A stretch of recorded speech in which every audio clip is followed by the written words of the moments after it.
Hey guys, tonight we wander into a chamber that smells faintly of beeswax and damp stone, with a single candle guttering in the corner, and shadows stretching across a wooden table littered with little pots of powders. You lean closer and notice the powders are pale, almost chalky, and the women leaning over the table dip tiny brushes into them, as though they're preparing for battle rather than beauty. It's soft, it's quiet, but there's an undertone of danger here, because you're about to smear your face with something that makes you look elegant while at the same time nibbling away at your health. That's the theme of tonight's journey, where the rules of medieval beauty were as brutal as they were bizarre. And if you tried to follow them all, you'd probably collapse before the week was done.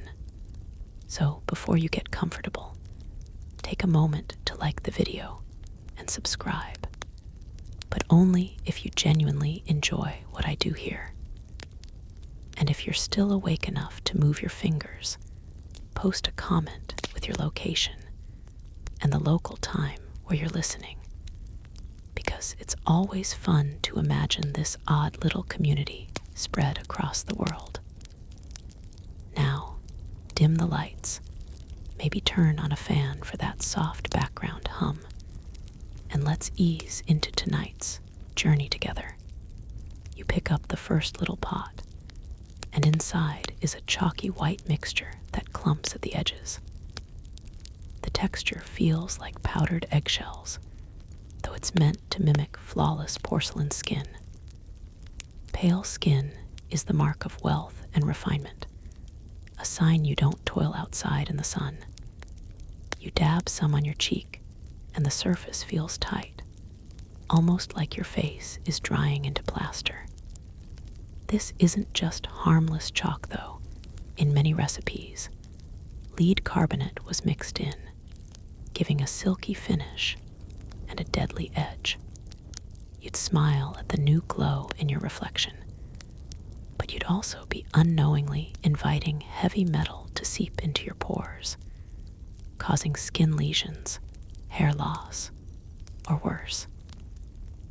Historians still argue whether medieval women fully understood the danger or simply ignored it, the way we ignore a few suspicious ingredients in processed snacks today.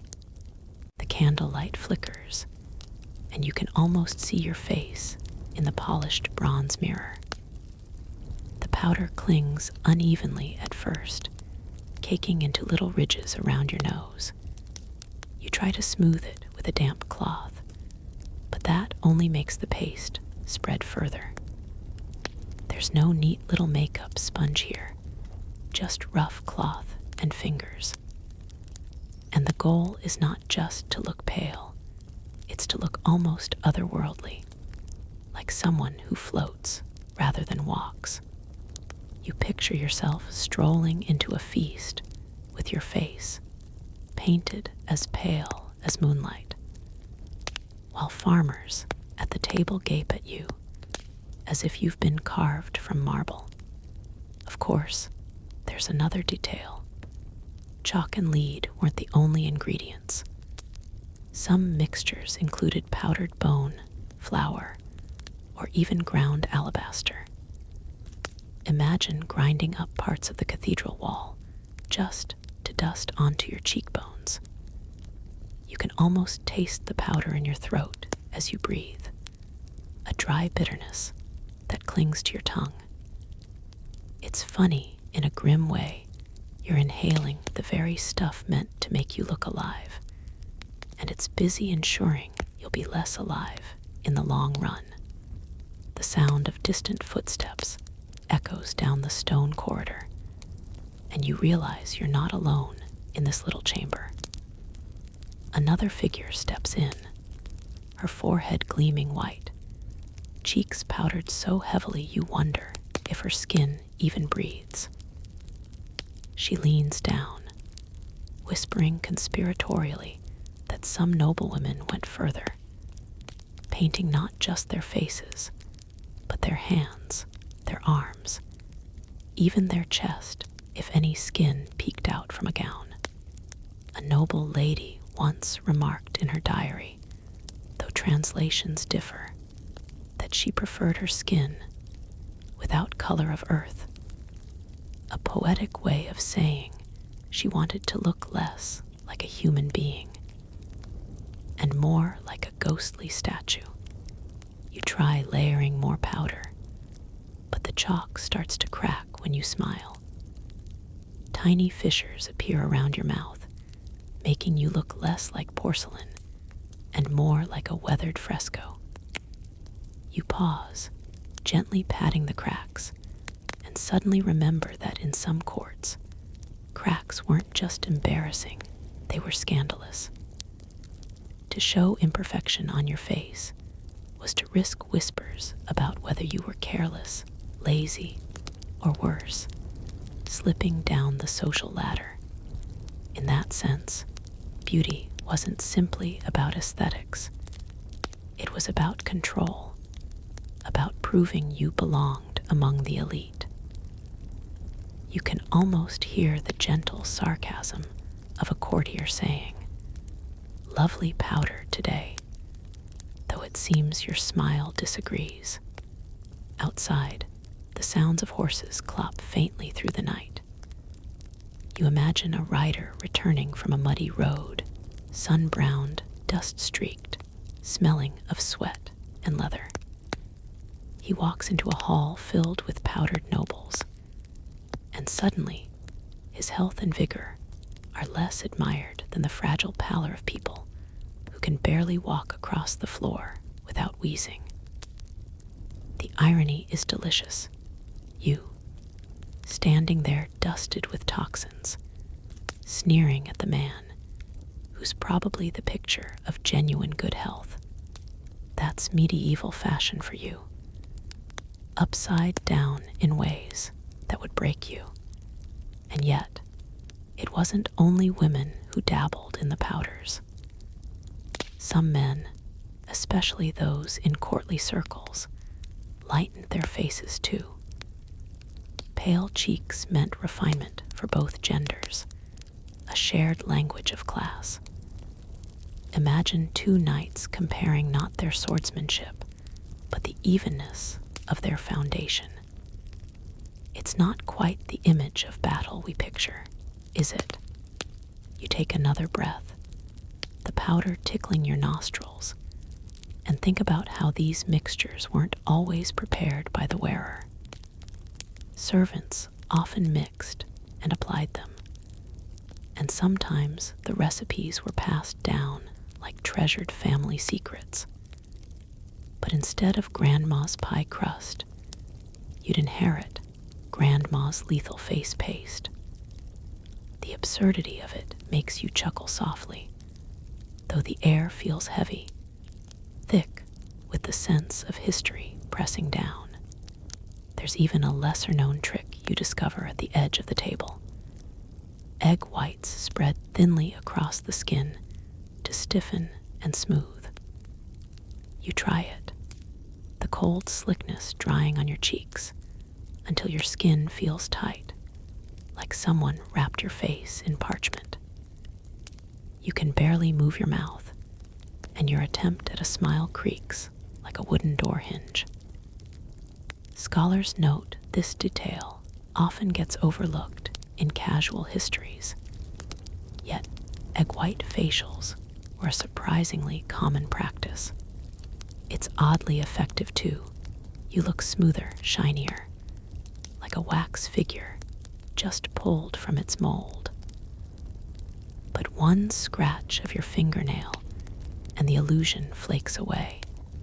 You can almost hear the quiet laughter of medieval servants gossiping as they watch nobles dab these strange concoctions, saying they'd rather peel their faces than accept a freckle.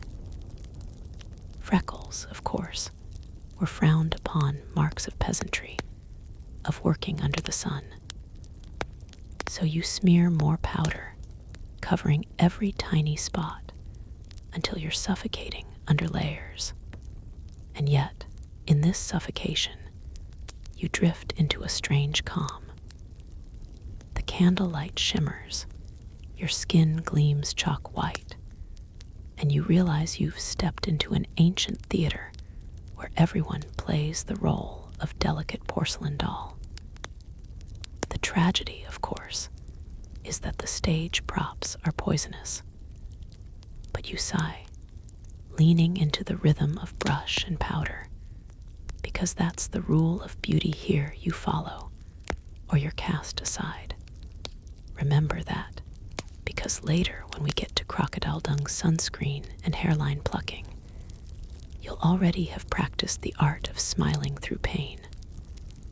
For now, though, the room is hushed, the powder bowl emptying, and your reflection pale as moonlight on stone. You look less like yourself and more like a relic. And somehow, in this strange medieval way, that's the point. You lean back from the table, your skin still taut under its crust of chalk and egg white, and notice something else happening across the chamber. A maid is carefully plucking tiny hairs from her mistress's forehead, starting right above the brow. Each hair comes out with a faint snap, and you wince as though the tug were on your own skin. The goal, she explains with a whisper that carries both pride and exasperation, is not just to tidy the eyebrows, but to obliterate them completely. Because in this world, where pale faces float like moons, the forehead must be vast, like a canvas stretched across the skull. You run your fingers across your own brow, suddenly self-conscious. You've got a perfectly serviceable forehead, but apparently it's not serviceable enough. Here, bigger is better, and not just a little bigger. You want your hairline to retreat like a frightened army, your brows to vanish like exiles. Imagine paying someone to erase the most expressive part of your face, just so your forehead could look expansive, smooth, and ever so noble. The irony tickles you. Modern people spend fortunes trying to preserve their brows. Here, the opposite is chic. The maid offers you a pair of tweezers, heavy and primitive, more like pincers than the sleek tools you'd find in a modern bathroom. You hesitate, but the room is watching, and so you pluck. One hair, a sharp sting. 2 hairs, your eyes water. By the time you've cleared even a small patch, your skin feels raw, and you wonder how anyone managed to keep this up week after week. Scholars still argue whether this practice was strictly universal or just a courtly fad. But enough portraits survive, women with foreheads stretching nearly halfway up their scalp, that it's clear the trend had a strong grip for centuries. You step toward a polished metal mirror, catching your reflection. The absence of brows makes you look perpetually surprised, a touch otherworldly, as though you've glimpsed some divine revelation and never recovered. You tilt your head and chuckle softly, because it's oddly true. Beauty here is not about looking natural, but about looking slightly supernatural, like someone half angel, half ghost. The church bells outside echo faintly, and you imagine the irony of worshippers bowing before saints painted with similar high, bare foreheads, wondering if perhaps art influenced fashion, or if fashion influenced art. Historians still debate that too. the loop between painting and practice, between idealized icon and actual human head. The room smells faintly of candle smoke and lavender. You sit on a stool while a servant smooths a little oil over your freshly plucked skin to ease the redness. The oil is sticky, not particularly soothing, but the act itself feels ceremonial. Each stroke erases your individuality further, preparing you to merge into the standard of the time. It's strange, your uniqueness is being polished away, not celebrated. You find yourself drifting into the rhythm of it. The quiet snips and plucks, the scrape of stool legs on stone. A lady beside you leans in and whispers an odd tidbit. Some women didn't stop at brows or hairlines. They went further, removing eyelashes. Imagine plucking every tiny lash until your eyes were rimmed only with raw skin, giving them a wider, almost startled look. Without lashes, dust and smoke sting the eyes constantly. But beauty, as always, demands its sacrifice. You blink involuntarily at the thought, the candlelight flaring into watery halos. Perhaps this explains why so many medieval texts mention watery eyes. As a common ailment, tears weren't always from sorrow, but from a breeze against naked eyelids. You picture walking into a medieval banquet, forehead shining pale, brows erased, eyes rimmed red from plucking, and still, somehow, you're considered the epitome of refinement. The absurdity pulls a laugh from your throat, soft but genuine. One could argue it's not so different from squeezing into impossible shoes today, or baking under a tanning lamp, pain as the ticket to beauty. Still, there's something surreal about trading away eyebrows, the very things that give you expression. Imagine a hall full of people smiling, frowning, or gasping, yet none of them with brows to emphasize it. A room of floating foreheads, faces oddly unreadable, as though emotion itself had been plucked out. Your skin throbs gently where the hairs once lived, but the ache eases into numbness. You notice a thin ribbon tied to the stool leg red, faded. Perhaps it was once used to tie back hair, while the forehead was cleared. You imagine noblewomen seated for hours, chatting idly as attendants worked with tweezers, like a medieval salon day. One gossips about a night, another whispers about a feast, all while methodically stripping away brows. The domestic detail grounds the strangeness. Beauty isn't just ritual, it's also social glue. You hear laughter in the corridor. Two young pages scurry past, whispering about a lady who plucked so far back her forehead now looked like a shining plate. The cruelty makes you smile despite yourself, because even in centuries past, people poked fun at fashion extremes. Scholars note little anecdotes like these scattered in letters and diaries, giving us glimpses of how absurdities were recognized even then. It's oddly comforting. You're not the only one finding humor in it all. Your eyes drift closed for a moment, and in that half-dream state, you imagine walking through a medieval town. The market stalls bustle. The smell of roasted meat and unwashed bodies hangs in the air. And then, among the peasants with sun-browned faces and bushy brows, you float like a strange specter, pale, browless, forehead gleaming.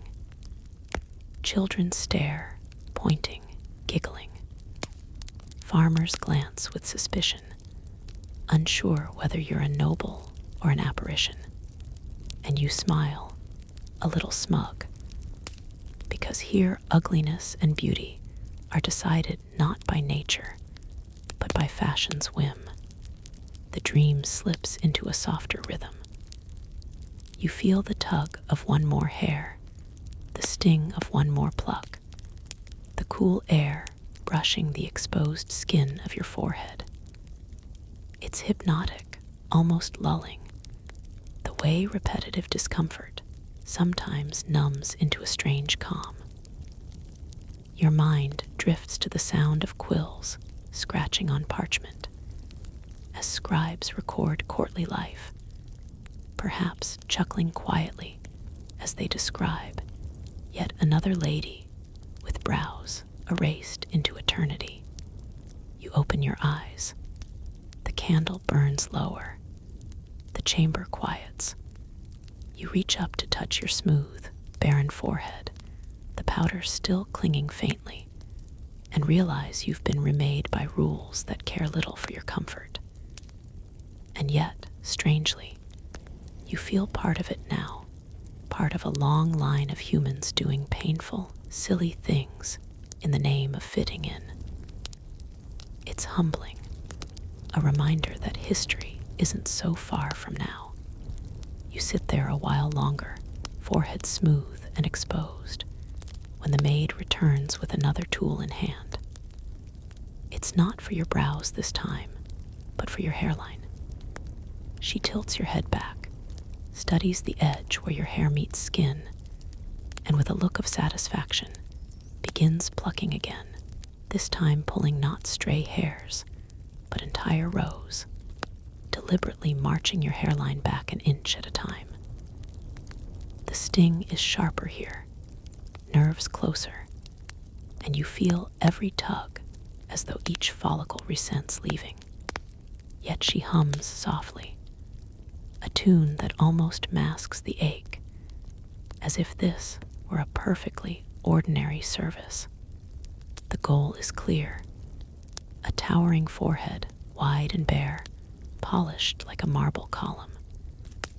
You remember those portraits of medieval ladies where the head looks oddly elongated, and suddenly it makes sense. They weren't drawn strange, they were living strange. The higher the forehead, the higher the status. It's as though beauty were measured not in symmetry or color, but in square footage of visible skull. You chuckle softly at the absurdity, because if you were to follow the rule today, you'd be halfway to shaving your entire scalp. The servant sets aside the tweezers and picks up a small knife, its blade dull but serviceable. She scrapes gently at the hairline, not to cut, but to irritate, to thin the remaining roots so they won't grow back as quickly. You feel the drag, the faint burn of skin rubbed raw, and you resist the urge to flinch. The thought crosses your mind that this is less a beauty routine and more a battlefield, your hair the conquered territory, your scalp the map being redrawn. Historians still argue whether this was purely fashion, or whether it tied into ideals of chastity and spirituality, since a bare forehead resembled the tonsured heads of monks. But either way, the effect is unmistakable. You no longer look like yourself. A mirror is held before you again. The forehead now dominates, gleaming pale beneath the candlelight, framed only by thin strands of hair pulled back into submission. You look like you've just stepped out of a panel in a medieval manuscript, one of those ladies whose heads rise like hills above narrow faces. You tilt your head, amused, thinking if foreheads were property, yours would now be worth a fortune.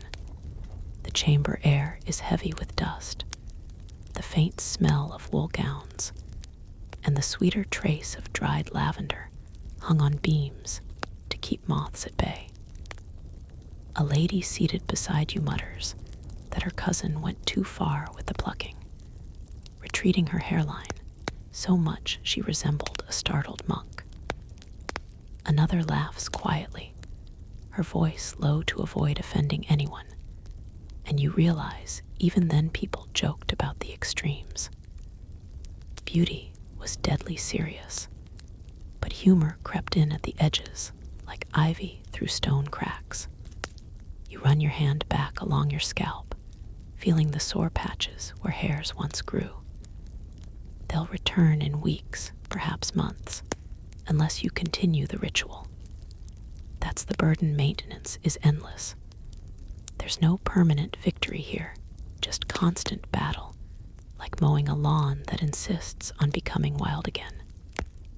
And you think of modern parallels, endless appointments and treatments, the same cycle repeating centuries later.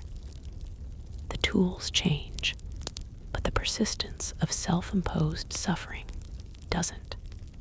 The maid suggests another enhancement, applying a paste of walnut shells and vinegar across the receding hairline to further stunt growth. You nod cautiously, and soon the pungent mixture is smeared over your skin. It tingles, then stings, an acrid scent filling your nose. You imagine farmers cracking walnuts for winter, while noblewomen grind the shells to erase hair. One group feeds families, the other feeds fashion. Through the open shutters, you catch the sound of a lute being played faintly in another hall, the melody soft and languid.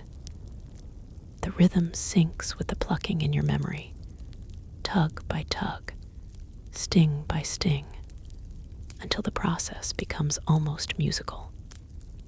Pain and beauty intertwined in harmony. You close your eyes, listening, imagining yourself walking through a feast later with your new vast forehead shining, veils pinned far back to show it off proudly. Perhaps someone would whisper, "There goes the lady with the moonlit brow," and you'd nod, smiling faintly, though beneath the smile lies the ache of every missing hair. The history books often focus on kings and wars, on treaties and crusades, but sitting here, you realize history was also lived in these small chambers, in the intimate suffering of beauty. The way skin burned, brows vanished, and foreheads expanded, all of it part of a language no parchment fully records. And though historians debate how universal these practices were, whether they were limited to courts or filtered down to wealthier townsfolk, the portraits, the diaries, and the jokes all stitch together a pattern that feels unmistakably real. You rise from the stool, the room tilting slightly as the blood rushes back to your temples. The forehead feels exposed, almost cold in the draft.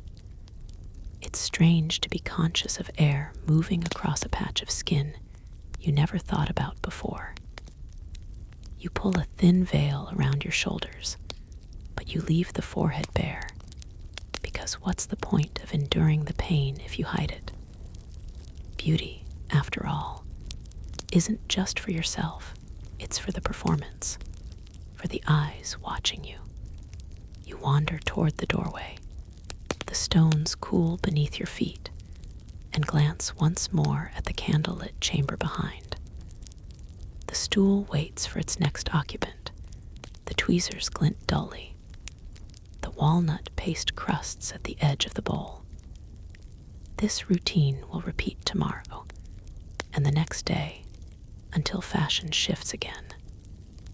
For now, though, you carry your new appearance into the night, forehead gleaming under torchlight, a badge of belonging. And as you step into the corridor, you can't help but laugh quietly to yourself. Who knew a patch of skin between hair and nose could hold so much history, so much pain, and so much absurdity all at once? The torchlight flickers as you move down the corridor, forehead gleaming and strangely vulnerable in the night air. You think you're done with the rituals for now, but of course you're wrong. A chambermaid gestures for you to follow her into another room, this one hung with tapestries that muffle sound and fill the air with the faint scent of wool and damp. On a wooden stand nearby sits a garment that looks halfway between a dress and a straitjacket, stiffened, structured, and waiting for you. It's the medieval ancestor of the corset, though here it's not quite the hourglass torture device you might imagine from later centuries. This is its younger cousin, the stiffened bodice, designed to smooth the torso into an elegant pillar. You run your fingers along the fabric. It's rougher than you expect, made of heavy linen layered with reeds, bits of leather, or even whalebone if you're wealthy enough. The structure is meant to keep your posture rigid, your body upright, your figure imposing in a hall where status is measured not only by words, but by presence. The maid urges you forward, slipping the bodice over your head. It settles around your chest like a cage. She begins tightening laces at the sides, each tug drawing the fabric closer, squeezing your ribs together.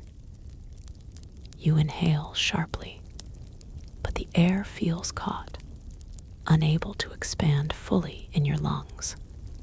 You remind yourself, this isn't the later Victorian corset that cinches waists into impossible inches.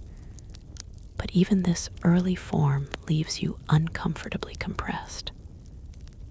Standing straight is no longer a choice, it's a requirement. You shift your shoulders, realizing the garment dictates how you move, how you sit, even how you breathe. It's both clothing and command.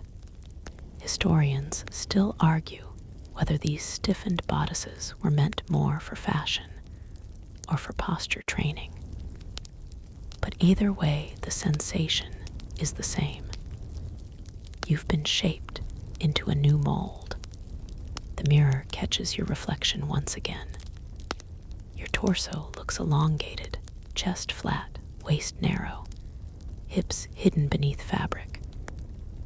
The natural curves are gone, replaced by a smooth, almost architectural silhouette. You're no longer just a person, you're a column, a statue, part of the medieval obsession with turning bodies into artifice. You smile wryly at the thought. You've lost your brows, gained forehead real estate, and now even your torso has been redrawn by fabric and string. At this rate, you'll soon be more sculpture than human. The maid steps back, satisfied, but warns you not to bend suddenly or eat too much at the feast later, lest the garment remind you of its limits. And you believe her, the pressure across your ribs already insists on smaller breaths, slower movements. You picture trying to dance in this, or worse, trying to laugh. A hearty laugh would feel like rebellion, ribs straining against stitches. Perhaps that explains why medieval portraits always look so solemn. Try chuckling in a stiffened bodice and see how long you last. Another lady enters, already dressed in her own stiffened gown. She moves with an odd grace, gliding more than walking, each step measured. You realize the garment trains not just posture, but behavior. It forces you into dignity, smoothing out fidgets and slouches. In a way, it's a social tool, making sure nobility never look common, never relax into anything resembling peasantry. You shift, trying to lean casually against the wall, but the bodice resists, forcing you upright again. It's comical. Really, you're a puppet. And the strings are made of linen and reeds. A lesser-known detail catches your attention. Some early bodices were stiffened, not only with reeds, but with glue-soaked canvas, hardened into plates that pressed against the torso. Imagine being hugged by a piece of cardboard all day, but tighter and hotter under layers of wool. The thought makes you smile faintly despite the discomfort, because sometimes history sounds less glamorous and more ridiculous when you break it down. Through the muffled quiet of the tapestry-lined room, you hear the faint murmur of voices from the great hall. Guests are gathering for supper, the shuffle of feet and clatter of dishes carrying through stone corridors. You picture yourself among them soon, sitting rigidly, pale face gleaming, forehead stretched high, torso stiff as a statue. And yet, you realize that's the point. In a hall of dim light and shifting shadows, your controlled figure will stand out as noble, composed, untouchable. Beauty and power intertwined through posture. But as you stand there, the pressure at your ribs steady and insistent, another thought creeps in. This garment is only tolerable for short periods. Hours, perhaps. What happens when the feast drags on, when speeches linger, when you're expected to remain graceful for entire evenings? You imagine noblewomen sneaking into corners to loosen laces, gasping quietly for fuller breaths before tightening them again and returning to the hall as though nothing happened. Scholars still debate how widespread such practices were, but you can almost see it. The stolen moments of relief hidden behind heavy curtains. The maid brings you a thin belt to tie over the bodice, emphasizing the narrowness of your waist. She pulls it snug, and you realize once again that beauty here is always about restriction, plucking, scraping, squeezing, confining. Nothing is free. Nothing is natural. You laugh softly, the sound catching in your compressed lungs, because you're beginning to sense a pattern. Medieval beauty is less about adornment and more about subtraction. Take away hair, take away breath, take away comfort, and what remains is the ideal. The lute from earlier seems louder now, its notes threading through the corridors. You imagine the players in the hall, their fingers dancing across strings while noble bodies sit rigid, smiling faintly, pale and breathless. It's almost theatrical, the entire gathering a play where everyone knows their role. The posture, the forehead, the powdered face, the stiffened torso. And you, of course, are one of them now. As the maid adjusts the final knot, you try a slow breath. It catches halfway, your chest restricted, but you adapt quickly, breathing shallowly instead. The body is resourceful, bending even when bound. You sway slightly, testing movement, and realize walking will require careful rhythm. No sudden bends, no careless turns. You've become delicate clockwork, wound tightly. And strangely, the realization soothes you. It's almost meditative, the way constraint slows everything down, forcing your movements into measured calm. Still, you can't help imagining the moments when someone must have snapped, ripping at laces in frustration, cursing quietly in some forgotten chamber. That part doesn't appear in portraits, but you know it must have happened. Fashion demands patience, but human tempers have limits. Perhaps that's why humor persisted in whispers, why people laughed about plate foreheads and statue torsos. Laughter was the only release left. You place a hand over your chest, feeling the hard line of the stiffened fabric, the way it resists your touch. You look once more at your reflection, this strange, sculpted version of yourself, and realize you've been reshaped in ways subtle and dramatic.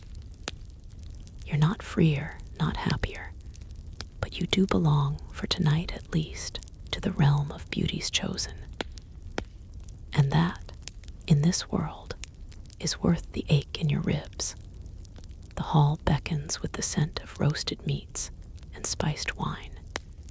But before you can reach the long tables, another curious lesson in beauty interrupts your path. A young squire, balancing a tray of pears, pauses to smile at you. His grin reveals something strange: dark gaps, blackened stumps, and teeth missing altogether. Yet instead of recoiling, the nearby ladies nod approvingly. Here, in this hall, such a mouth isn't a sign of decay or neglect, but of wealth and refinement. You blink, caught off guard. In your own time, white teeth are prized to the point of obsession, entire industries devoted to bleaching them. But here, the opposite sometimes held true. To have a mouth filled with gaps, or a smile stained dark, could signal access to sugar, that rare and precious import from faraway lands.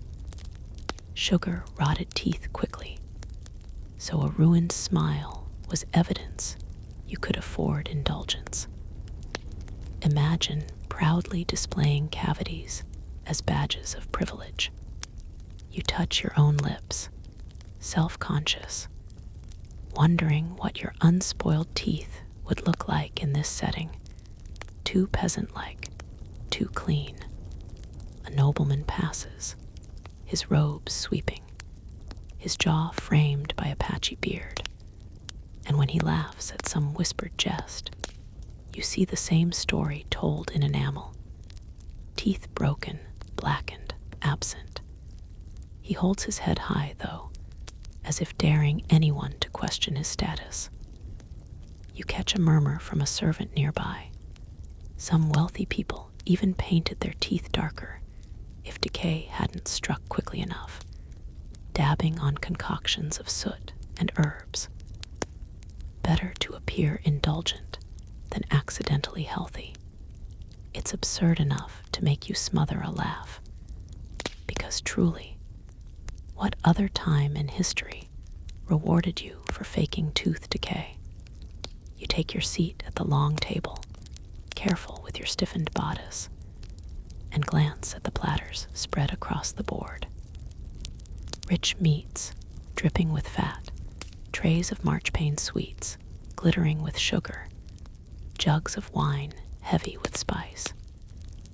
You imagine biting into those sugared almonds with your freshly powdered face and plucked forehead, knowing each crunch risks another tooth.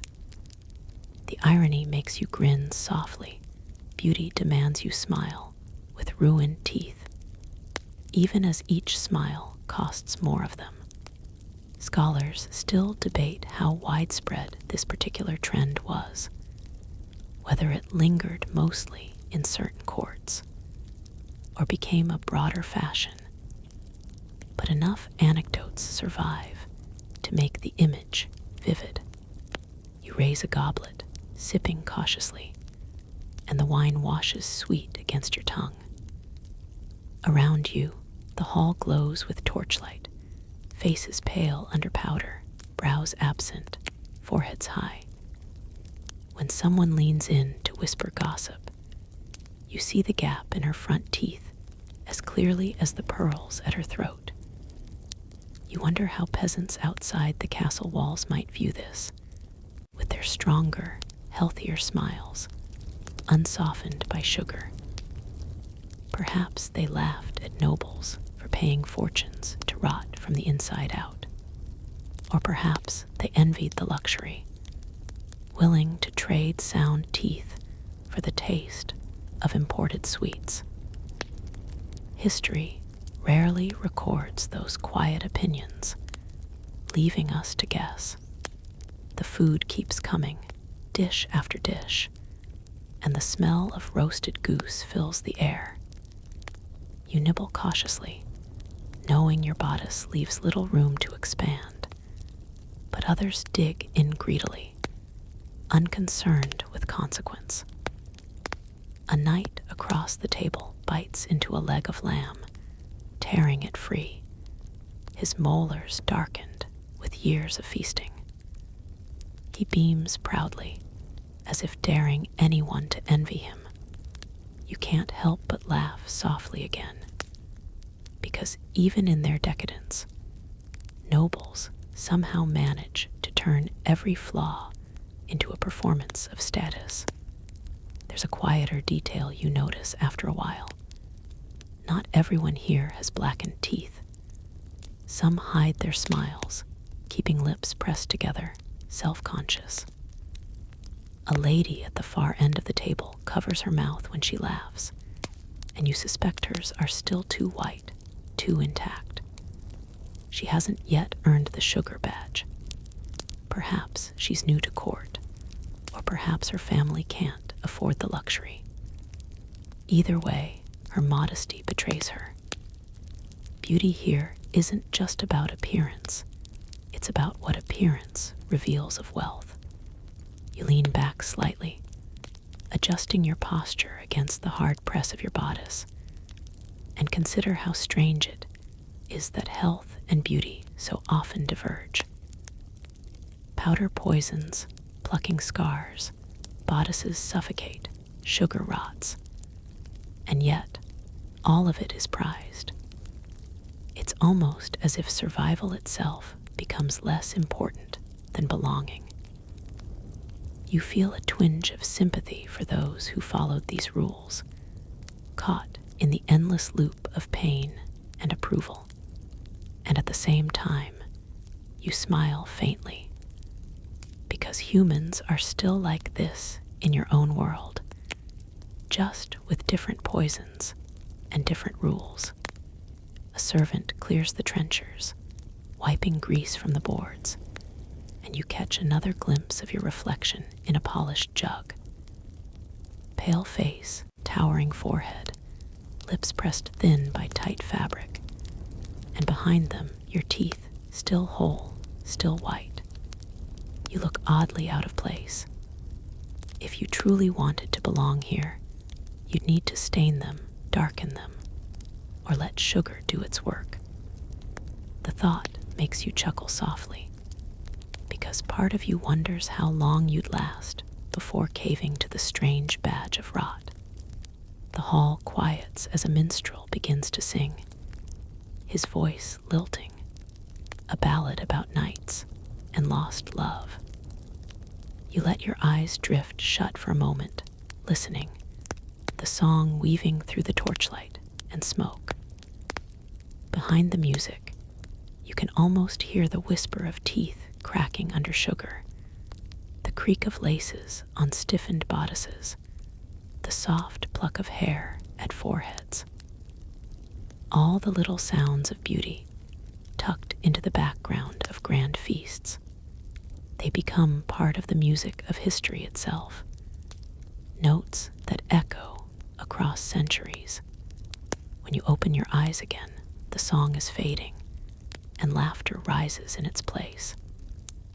A lady near you leans close, her breath sweet with honeyed wine and grins wide to show your gaps.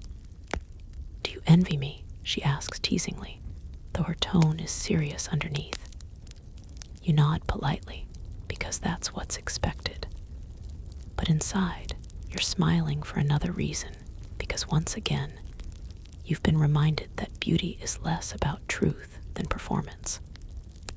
The ruined smile is a mask, just like the powder, just like the bodice. And you're beginning to understand the strange theater you've stepped into, where suffering, decay, and discomfort are all applauded as elegance.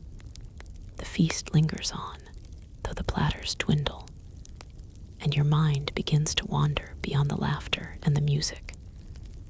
You notice a ripple of conversation at the far end of the table, where a lady is being praised not for her wit, nor her dowry, but for her hair, or rather, for the elaborate construction that sits upon her head.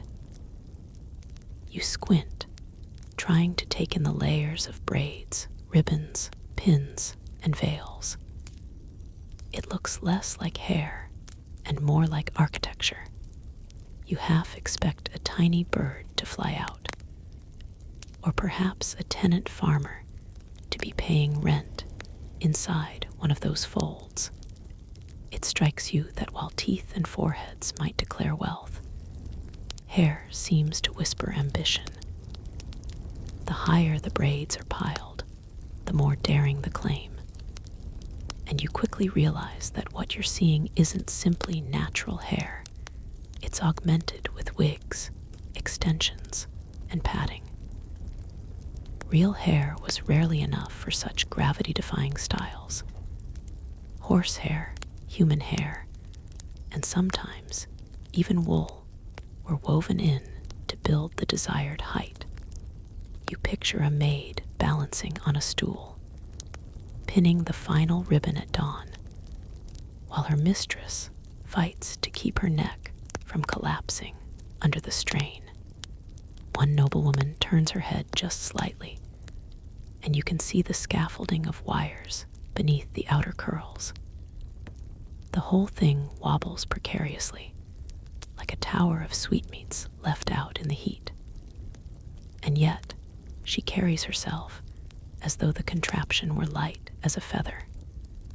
You suspect her neck muscles tell a different story, but no one is about to admit weakness. After all, this hairdo is more than fashion. It's a stage on which wealth, patience, and a small army of servants all perform together. You catch a whiff of perfume as she passes. Not flowers or herbs, but something sharper, designed to mask the sourness of hair that hasn't been washed in weeks. For to dismantle such a creation daily would be impossible. Instead, the hair remains in place for days at a time, brushed with scented powders to disguise the inevitable. You tilt your head, trying not to smile, because suddenly you imagine the scalp beneath itchy, sore, crawling with the occasional unwanted guest. A scholar might tell you that vermin did indeed make themselves at home in these elaborate towers, though historians still argue how common it was. Either way, the detail lingers, tickling your imagination.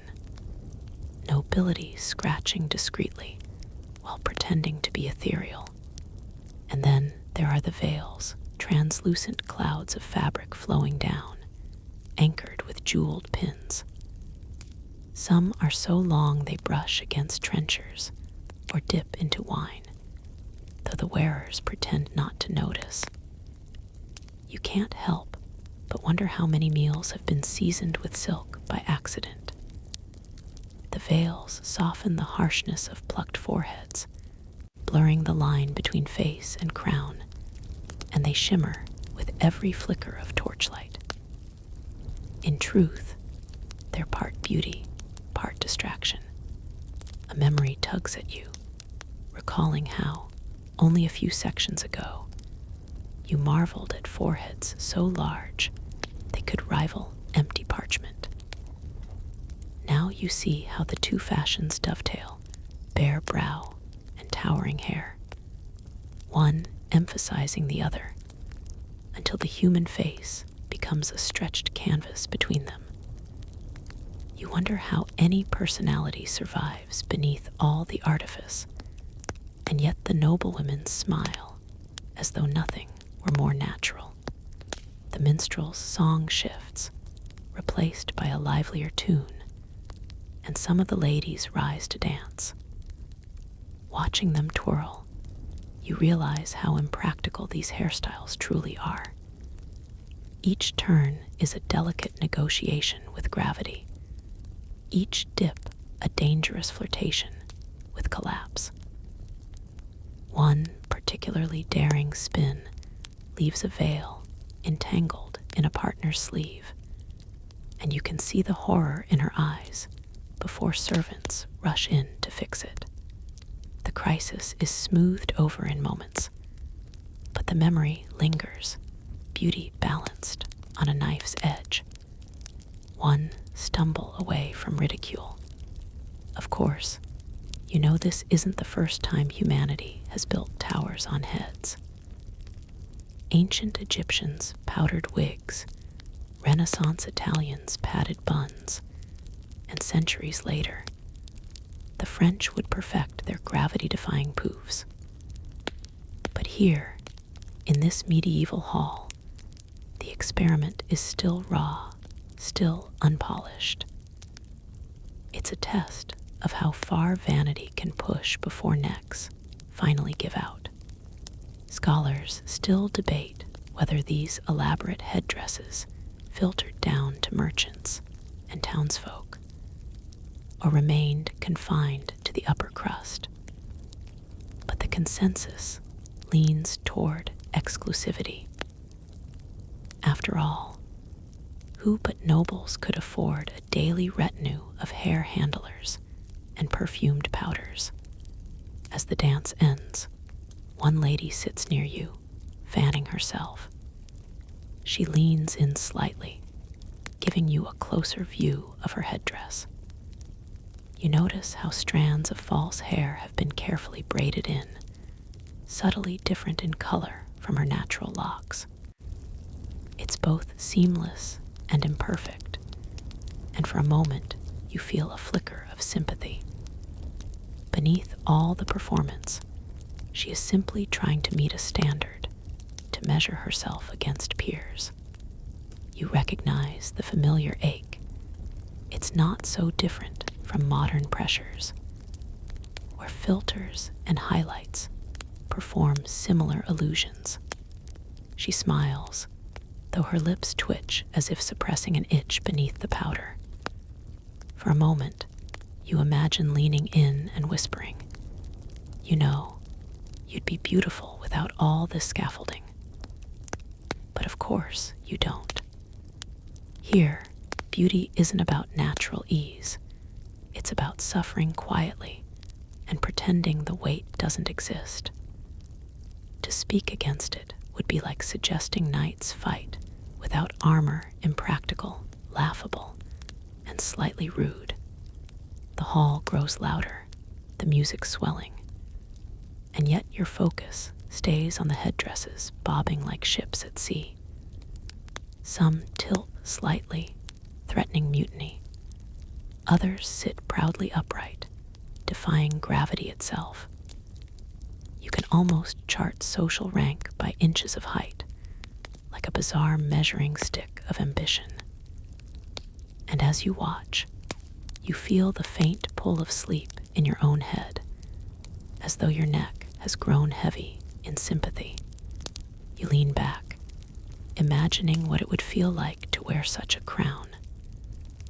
The pins pricking if they slipped, the tension of pulled hair tugging at the scalp, the endless hours of sitting still while servants assembled the tower. And after all that, the knowledge that one stumble, one gust of wind, one clumsy partner could undo it entirely. No wonder perfume had to be heavy. Suffering needs a disguise. At some point, the lord of the hall rises to toast, and all the ladies bow their elaborate crowns in unison. The sight is mesmerizing, like a field of strange flowers nodding in torchlight. You smile faintly, because it reminds you that no matter the century, humans always find a way to turn discomfort into spectacle, insisting that pain, when shared, becomes elegance. And then the wine dulls the edges of the moment, softening the flicker of flames, blurring the jeweled pins into stars. The music fades behind a low hum, and you realize you've spent the better part of an evening marveling at hair. Not hair itself, but the strange human instinct to pile, twist, stretch, and perfume it into something greater than it is. Something impractical, something absurd, something inescapably human. The torches burn lower, dripping wax onto iron sconces, but the feast presses on, as though night itself is too timid to intrude. You find your attention shifting away from the hair and foreheads, away from the performances of beauty, and toward the garments themselves. The hall is a riot of color, reds so deep they bleed into black, blues richer than the evening sky, greens that remind you more of crushed emeralds than of leaves. These aren't colors a peasant would ever see on their body, not unless they were born lucky or stole from the dead. Dyes of this richness come dear, and their brightness is a language in its own right. I am wealthy. I am untouchable. I am not you. You notice the fabrics most of all. Velvet that drinks in torchlight, brocade heavy with gold thread, while so finely spun it looks like silk. Then, of course, the silks themselves, glossy, shimmering, foreign, whispering of far-off lands and perilous trade routes. The men wear tunics slashed at the sleeves to show layers beneath, a kind of purposeful excess, as if to say, I can waste fabric simply for display. The women, meanwhile, are half hidden in flowing gowns that pool on the floor. Their hems darken with spilled wine and grease from the feast. Yet they pretend not to notice, because acknowledgement would only break the illusion that they float above consequence. One nobleman adjusts his belt, and you see the gleam of a dagger's hilt. It isn't merely a weapon, it's decoration, polished bone and silver, a marker of status. His tunic is striped, dyed in alternating colors, and his hat tilts forward at a dramatic angle, feather nodding with every word he speaks. You wonder whether he's aware that his feather keeps dipping into the sauce on his plate. His companions certainly are. They hide their smirks behind goblets. Fashion here isn't simply about being seen. It's about risking ridicule while trying not to notice. There's a tension in these clothes, a contradiction that makes you lean closer. On one hand, they are meant to glorify the body, to emphasize wealth, rank, and beauty. On the other, they constrain the very bodies they glorify. Sleeves hang so low they must be carried by servants to avoid dragging. Gowns are laced tight at the waist, pressing organs inwards, though not yet with the severity corsets would later inflict. Cloaks are so heavy that shoulders sag beneath them, but to shrug would be unthinkable. Every gesture is both statement and sacrifice. Remember, almost absently, how earlier sections described faces stretched into new proportions. Now you see the same principle applied to bodies. The shape presented to the world is no longer the shape of the person beneath, but of ambition, wealth, expectation. A young woman nearby laughs, tipping her head back, and you glimpse how her gown pinches beneath the arms. Her laugh is genuine, but it comes with a tiny wince, half swallowed. She knows the price of display, even if she doesn't speak it aloud. A serving boy stumbles, spilling wine across a lord's embroidered sleeve. The hall goes silent for a heartbeat. You brace for anger, but instead the lord merely waves a hand, murmurs something about fate, and lets the boy scurry away. But you see his sleeve, the red stain blooming across fabric that likely cost more than a year's harvest. In that moment, you glimpse the fragile truth. Wealth isn't invulnerability. It's simply the performance of being able to shrug when others cannot. That tunic may be ruined, but the man can afford another. And that, more than the tunic itself, is the real signal of power. The music swells again, and some of the guests rise for another dance. You notice how carefully they move, as though each step is a negotiation between grace and entanglement. Long trains threaten to trip their wearers. Belts jingle with ornaments that knock against knees. You can almost see the calculation in their eyes. How much elegance can I risk before I risk collapse? And yet they persist, spinning, bowing, lifting arms. High-so sleeves fall like banners. To be awkward would be worse than to be injured. A twisted ankle heals, but humiliation lingers. You imagine the lives of the tailors and seamstresses who create these marvels. Bent backs, pricked fingers, hours of squinting in dim light, all to ensure some noble can step into a hall for a single evening and be adored. No one at this feast will ever see those stitches. No one will ever thank the hands that made them. Yet every pleat, every line of embroidery is silent evidence of invisible labor. You almost pity the garments, too used tonight, discarded tomorrow, endlessly renewed to chase fashions that shift like the wind. A noblewoman rises to fetch a goblet, her gown glittering with tiny beads sewn into patterns of stars.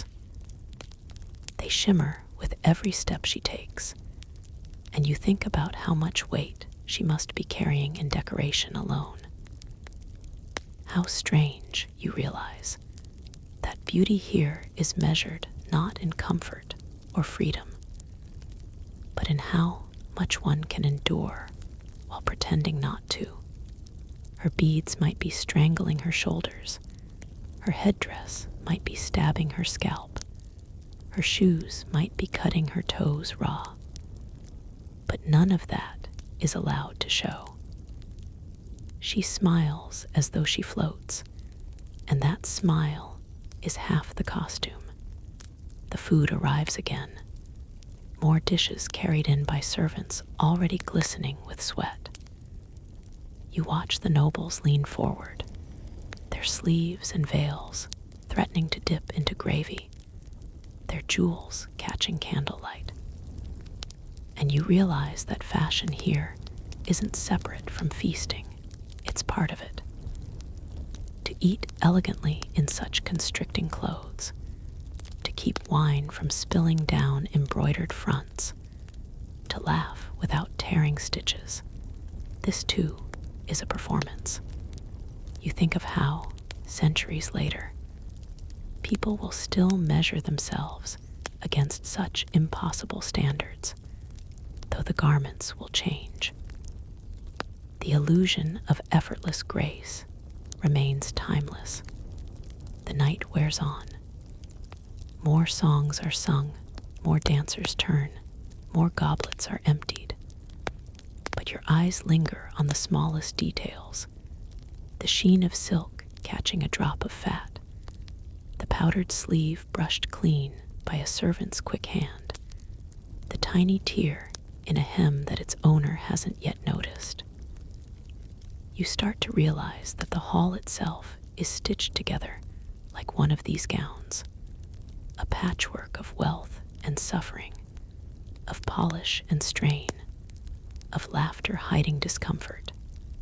And perhaps that is the real story here, beneath the torches and music. Not the gowns or the jewels or the towering hair, but the endless negotiation between what is shown and what is hidden, between the beauty people demand to be seen and the pain they insist on concealing, between the human body as it is and the body reshaped, rewrapped, reimagined. The nobles don't think of this, of course. They simply adjust their belts, lift their trains, laugh too loudly. They live inside the performance, unable to step outside it. But you, watching, can't help but feel the tension pressing from every seam. Beauty here is heavy. It drags on shoulders, pinches at waists, blinds eyes with powder, poisons lungs with perfume. And yet, no one dares set it down, because the weight is also the crown. So the feast continues, torches guttering, voices rising, gowns gleaming even as their stitches strain. You lean back and let the vision sink into you. A world where beauty is endurance, where every smile hides an ache, where the richest fabric is also the heaviest chain. The torches dim lower, yet the hall remains alive, a golden cavern echoing with clattering goblets and sudden laughter. Beyond the gowns and jewels, beyond the heat of the feast, you sense another kind of presence, one less tangible, but no less commanding. The very air of expectation, thick as incense, choking as smoke. For though every lord and lady sits bedecked in finery, though each smile gleams as bright as polished silver, you begin to notice the tiny fractures in the illusion. They are subtle at first, but once seen, they cannot be unseen. A noble at the far end of the table lifts a roasted bird with both hands, grease sliding down his jeweled fingers. He laughs loudly, mouth already full, the sound rolling across the hall. Yet his eyes dart sideways, quick and sharp, measuring who is watching. His laughter is not only mirth, it is declaration. I am at ease, therefore I am powerful. And the hall responds in kind, chuckling with him, even those who clearly do not find the jest amusing. They laugh because he laughed, and in this hall, to fail to echo is to invite suspicion. At the opposite side, a woman dips her bread into wine, not tasting so much as performing the motion of indulgence. Her rings flash with every turn of her hand. She speaks little, but her silence is no less deliberate than the man's laughter. In silence, she proclaims, I am above the need to fill air with words. Silence here can be louder than laughter. You realize that every motion at this table, every sip, every turn of a head, every flick of a feathered hat is calculated to show something, to conceal something else. The servants weave through this labyrinth of performance with practiced invisibility.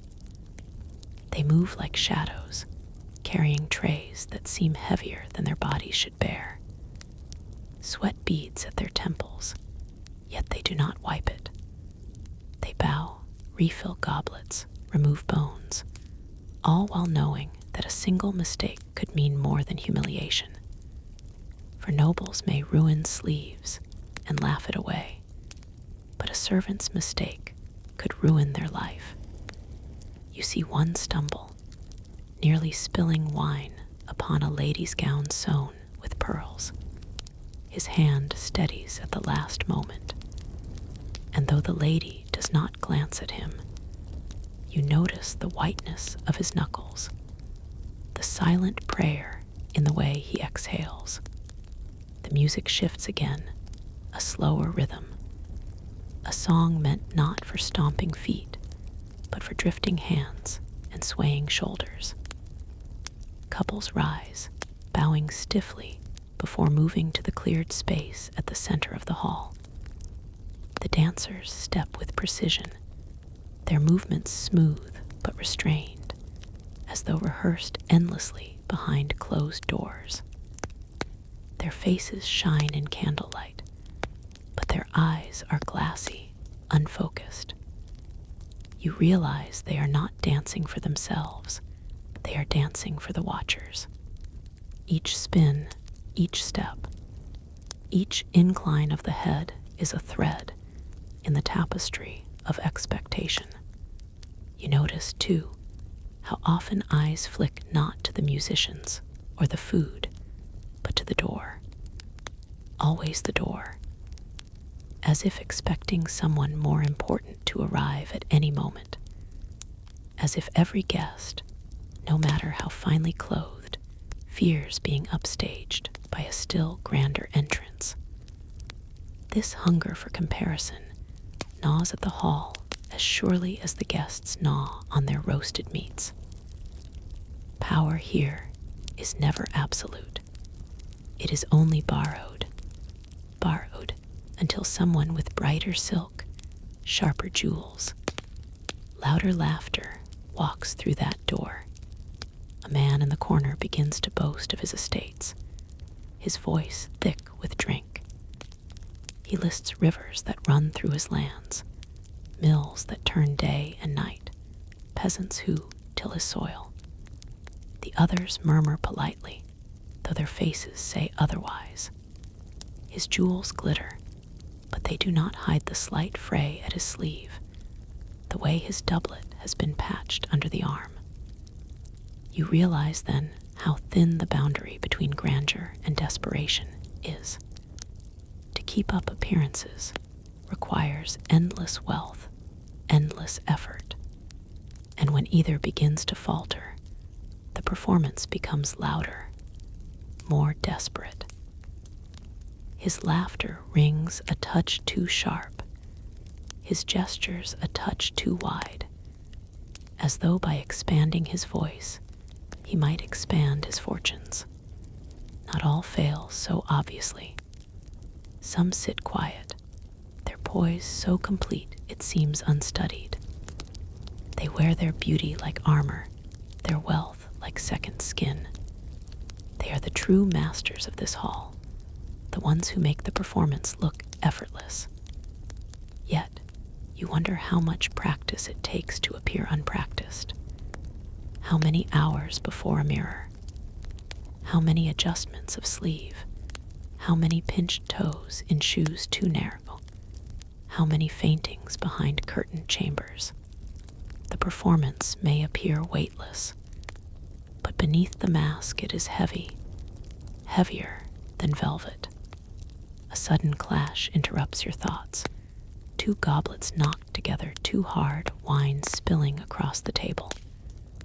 The guests laugh, some a little too heartily, others too late. You see the truth in the timing. Those who laugh immediately are eager to prove they belong, while those who delay measure first whether laughter is safe. It is a dance within the dance, invisible steps in the constant negotiation of place. Here, laughter itself is a weapon and a shield. You look to the walls, hung with tapestries depicting hunts and battles. Lions and stags, swords and shields, kings triumphant, foes slain. Yet all of it is cloth and thread, just as all of this grandeur is cloth and thread. The stag stitched in gold never ran, the lion never roared, the king never bled on that wool. They are illusions, preserved to tell a story. And you wonder whether the nobles at this table are so different. Their beauty, their wealth, their joy, how much of it is thread, stitched hastily to give shape to something hollow. The night thickens, torches gutter lower, shadows creep longer. Yet the feast does not dwindle. More platters arrive, more songs are sung, more goblets filled.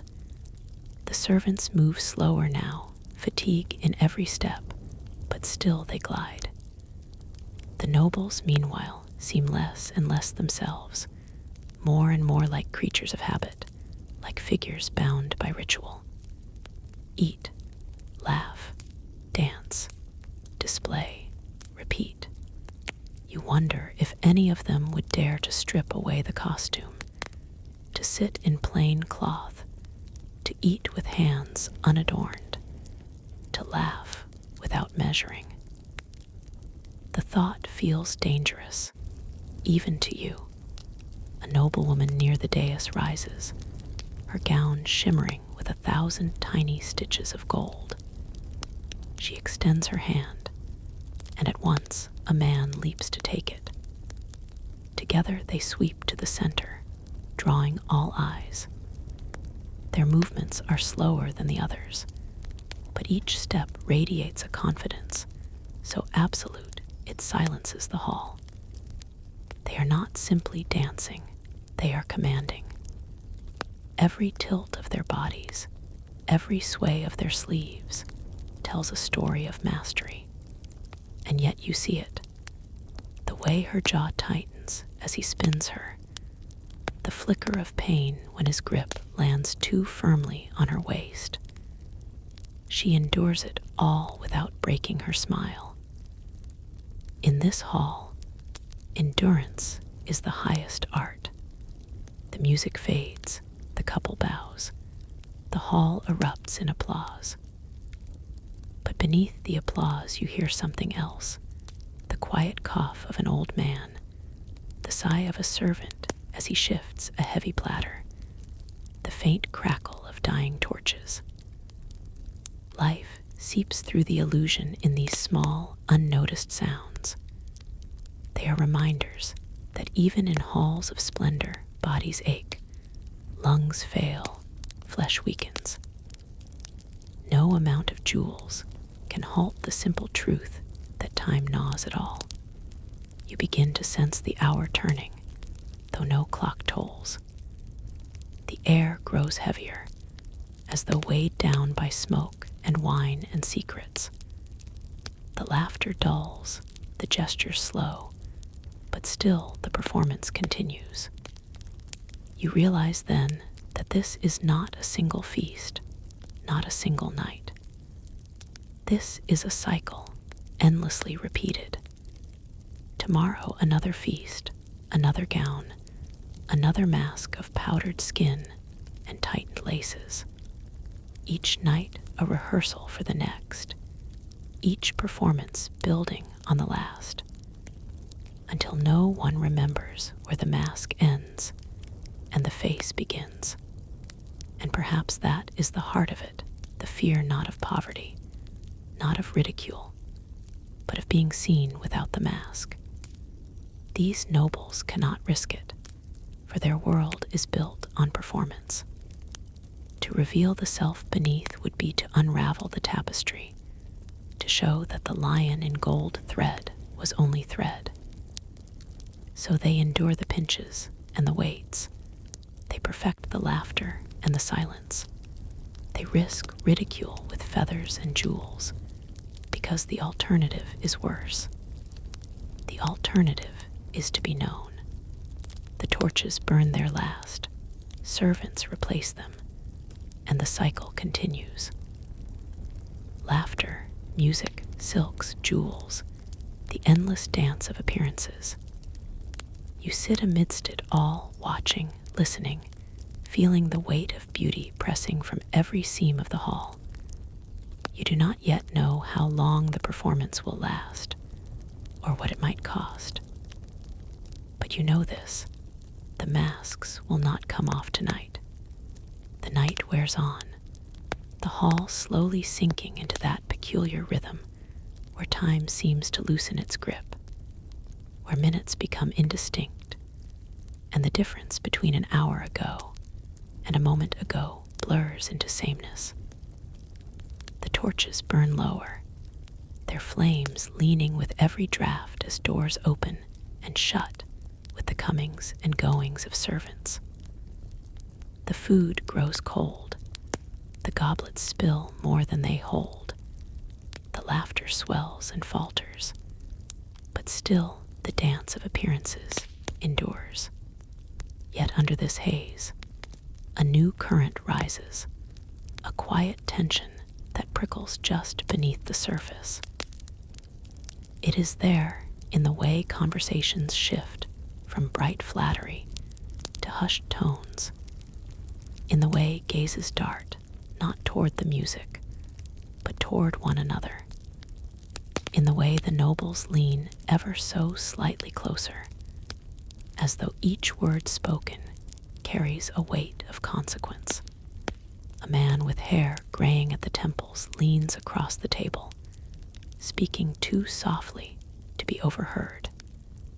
His companion nods, but his smile is forced, thin as a blade. Another noble excuses herself from her seat, trailing attendants behind her like shadows. The men at her table exchange glances the moment she turns, their voices rising in conspiratorial laughter, though none of it sounds sincere. Everywhere you look, the facade of joy has begun to crack, exposing the sharp bones of suspicion, envy, calculation. For behind every jeweled smile lies an ambition unsated, and behind every toast lies an unspoken rivalry. The servants, too, feel the shift. Their steps grow quicker, more cautious. They sense the danger that hangs when nobles grow restless. A single spilled goblet now might be mistaken for insult, a plate removed too quickly mistaken for slight. Their faces shine with sweat as they carry trays that seem to grow heavier with each round. You watch one as he sets down a dish before a lord whose face is flushed with wine. The lord sneers, snapping his fingers as though dismissing a hound. The servant bows low, but you notice his hands tremble as he withdraws. In his silence, you read what he cannot speak: fear, anger, a life tethered to whims not his own. The music falters, just for an instant, a wrong note plucked or a bow dragged too long across string. The hall notices, every head tilts, every ear pricks. The musicians recover swiftly, masking the error in a flourish, but the mistake lingers like smoke. It reminds you of how fragile the illusion truly is. One wrong step, one misplaced word, one moment of weakness, and the whole performance trembles. A pair of nobles begin to argue softly near the dais. Their words are not loud, but the intensity in their eyes is unmistakable. One gestures toward the other's cup, the other waves it off, faces tightening with every exchange. The hall continues its performance around them, yet you sense many eyes are watching, measuring. If the quarrel erupts, it will be remembered. If it is quelled, it will be whispered about. Here, Even the smallest fracture in composure can spread like fire across dry fields. Beyond the windows, the night is deep and starless, the sky a black expanse pressing close against the glass. The air grows colder, as though the outside world leans against the walls, waiting to seep in.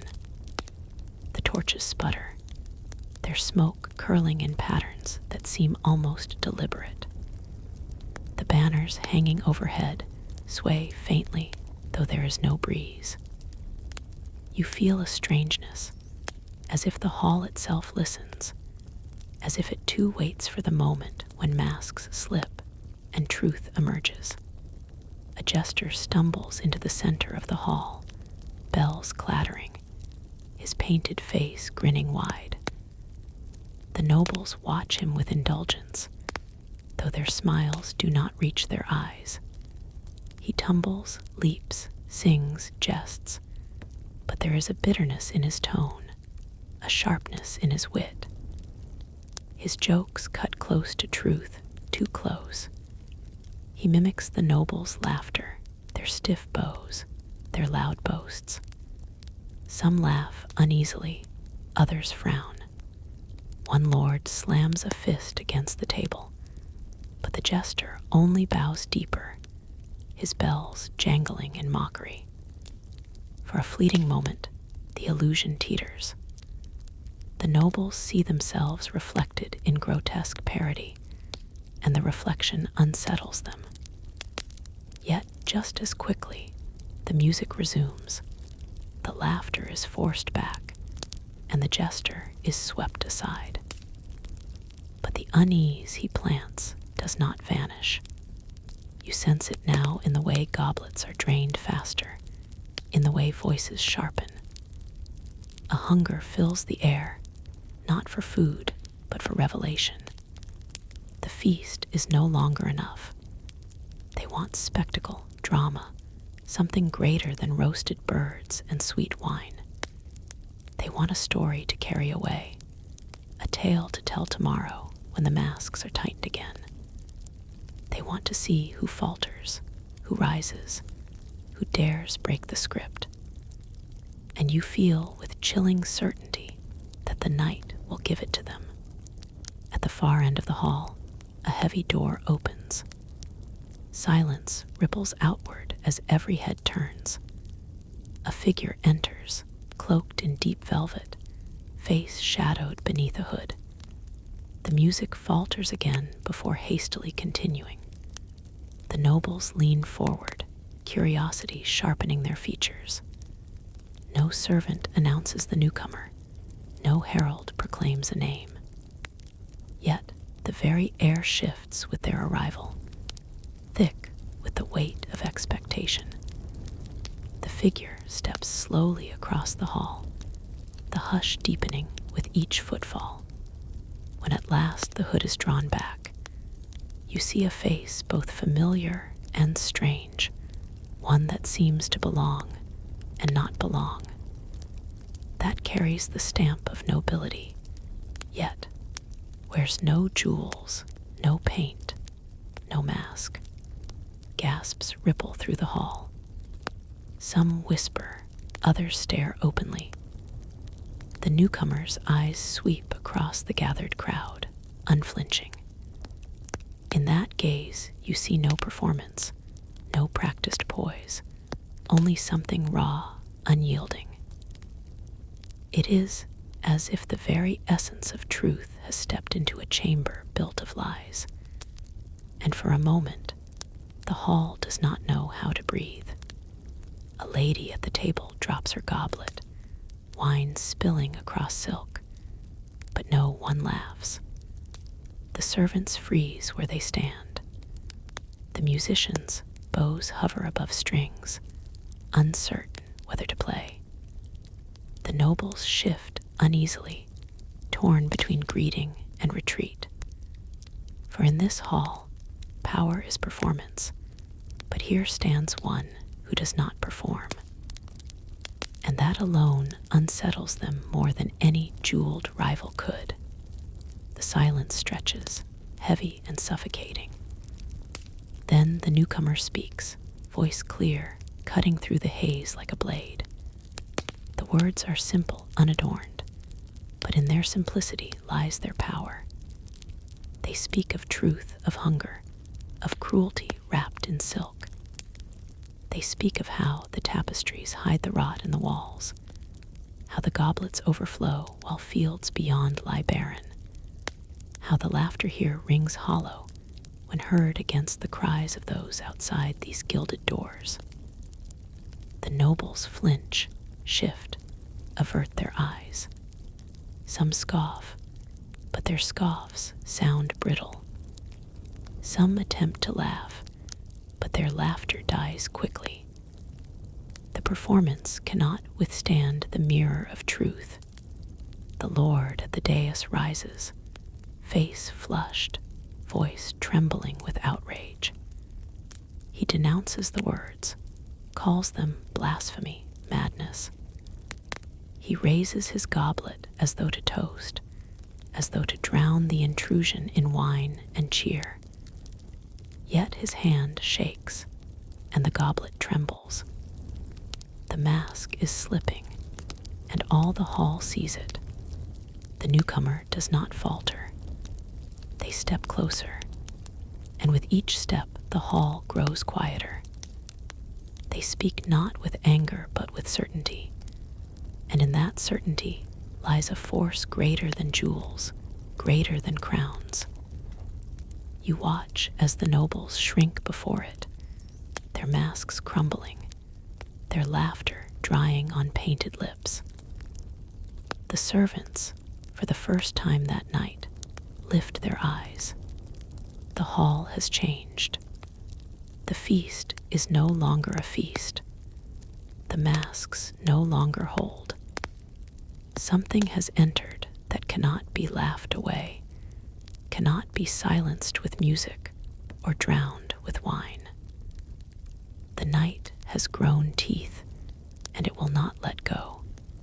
And as the torches burn lower, as the banners sway in unseen wind, as the nobles sit frozen in their gilded chairs, you realize the performance has ended.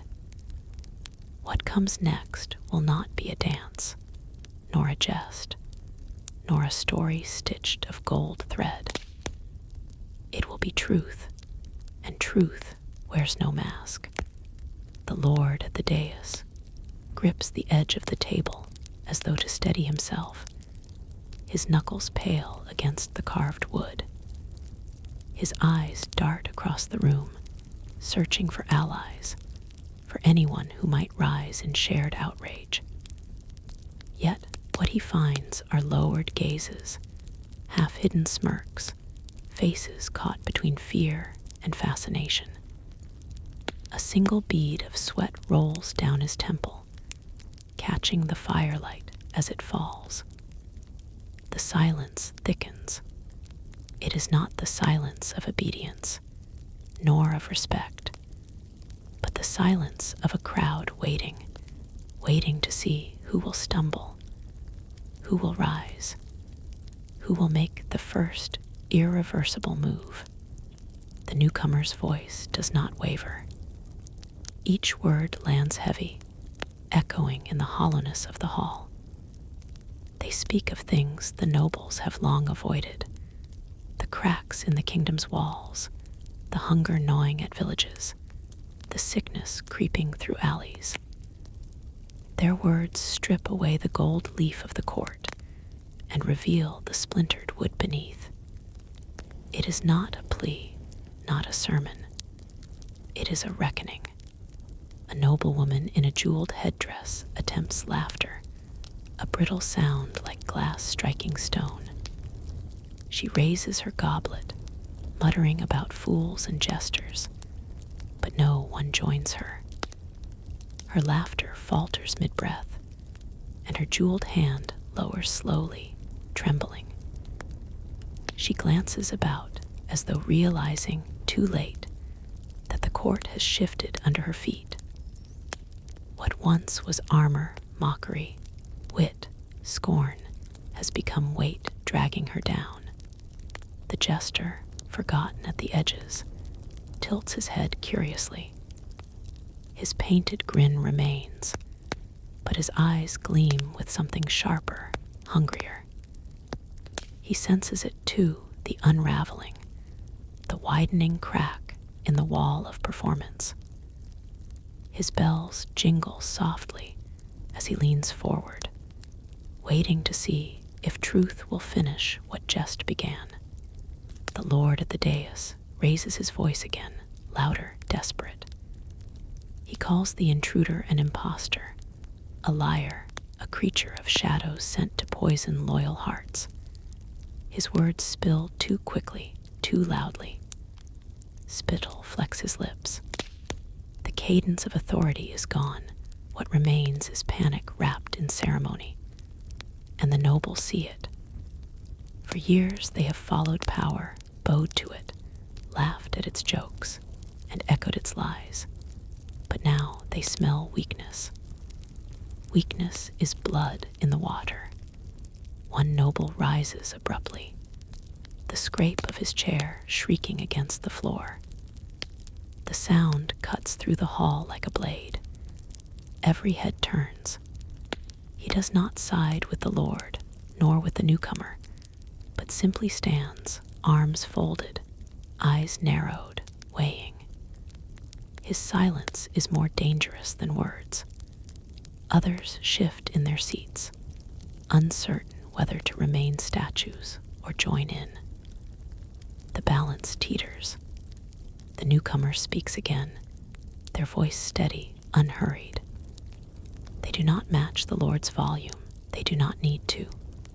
Where his words scatter like sparks, theirs sink like stones into water, rippling outward.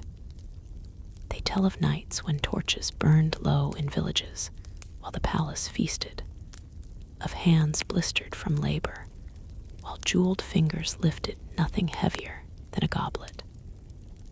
They speak of a people who watch and remember, who suffer yet endure, who grow tired of masks and hunger for change.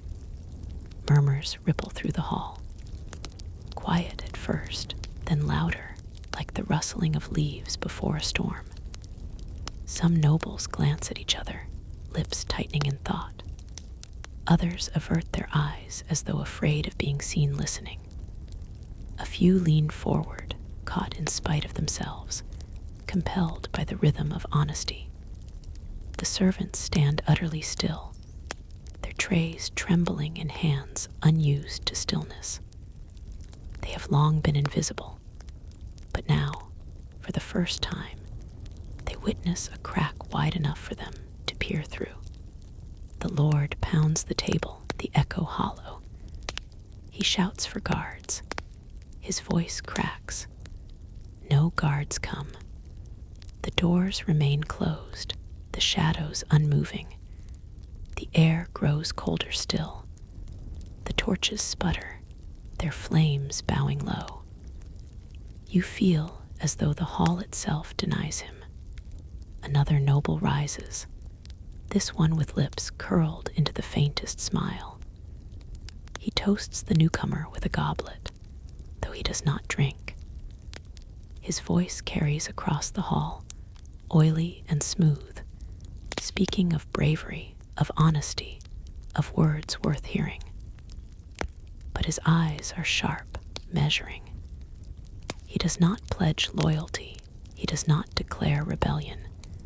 He positions himself, a predator circling, ready to strike whichever side falters.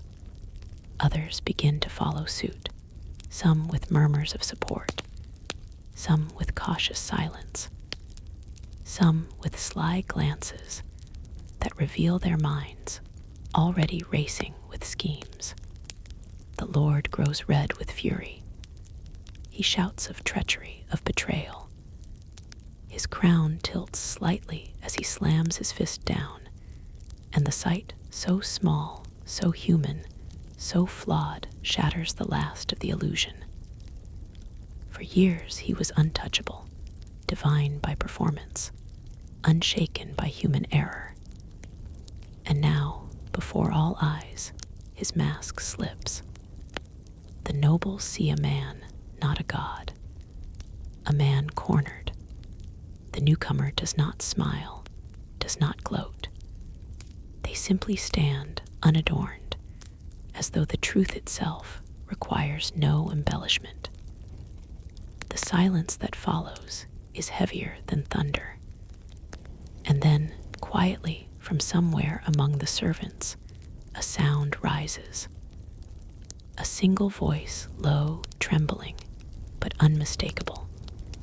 Applause. It echoes strangely in the vast hall. Heads whip toward the source. A servant boy, no more than 15, stands rigid, his tray clattering to the floor, goblets rolling. His hands come together again, louder this time. The sound rings out, defiant, fragile. His face is pale, his eyes wide with fear, but he does not stop. The hall gasps.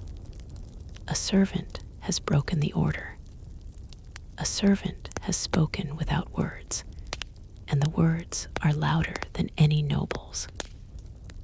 The boy trembles under the weight of 100 stares, but still he claps, each strike of palm against palm, an act of rebellion. And then another joins, and another.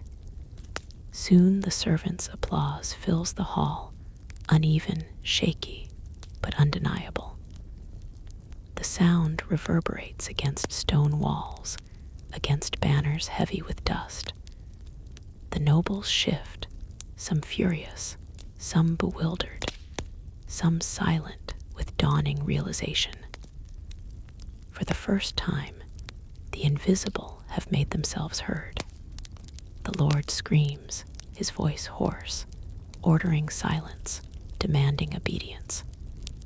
His crown slips further, nearly tumbling to the floor. He slams his fist again, but his blows sound small against the roar of clapping hands. The newcomer's eyes never leave him, and slowly, one by one, nobles begin to choose. Some stand with the Lord, shouting for order, for tradition. Others remain seated, silent, but unmoving. A few, just a few, rise with cautious applause, mingling their jeweled hands with the rough ones of servants. The division is drawn. The feast is no longer a feast. It is a battlefield of silence and sound, of masks and bare faces. You feel the hall itself breathe, ancient stones shivering, as though they too wait for the final turn. The Lord, wild-eyed, seizes his goblet and hurls it across the floor. Wine splashes crimson against marble, a stain spreading like blood. He shrieks of loyalty, of oaths, of curses upon traitors. His voice breaks, ragged with desperation. But no guards come. No thunder of boots answers him. The doors remain closed, the air still heavy. He stands alone. The newcomer raises a hand, and the clapping stills. Silence falls, but it is no longer the silence of oppression. It is the silence of expectation. All eyes turn to them. They speak softly, but the hall hears every word. They say that the night has revealed what has long been hidden, that the masks are broken, the feast ended, the truth unchained, that a new story begins not with crowns or jewels, but with eyes that refuse to look away. The servants weep quietly, hands clasped together. The nobles shift, restless, torn. Some bow their heads, some raise their chins, some turn their faces away. The jester chuckles darkly, bells ringing, as though he alone has always known this moment would come. The torches gutter. The banners sway though no wind blows. The crown trembles on the Lord's head, heavy now, too heavy for his trembling neck. He grips it as though it alone can save him, but in his eyes burns the knowledge that it cannot. And you, watching, feel the weight of history settling on the hall like a cloak.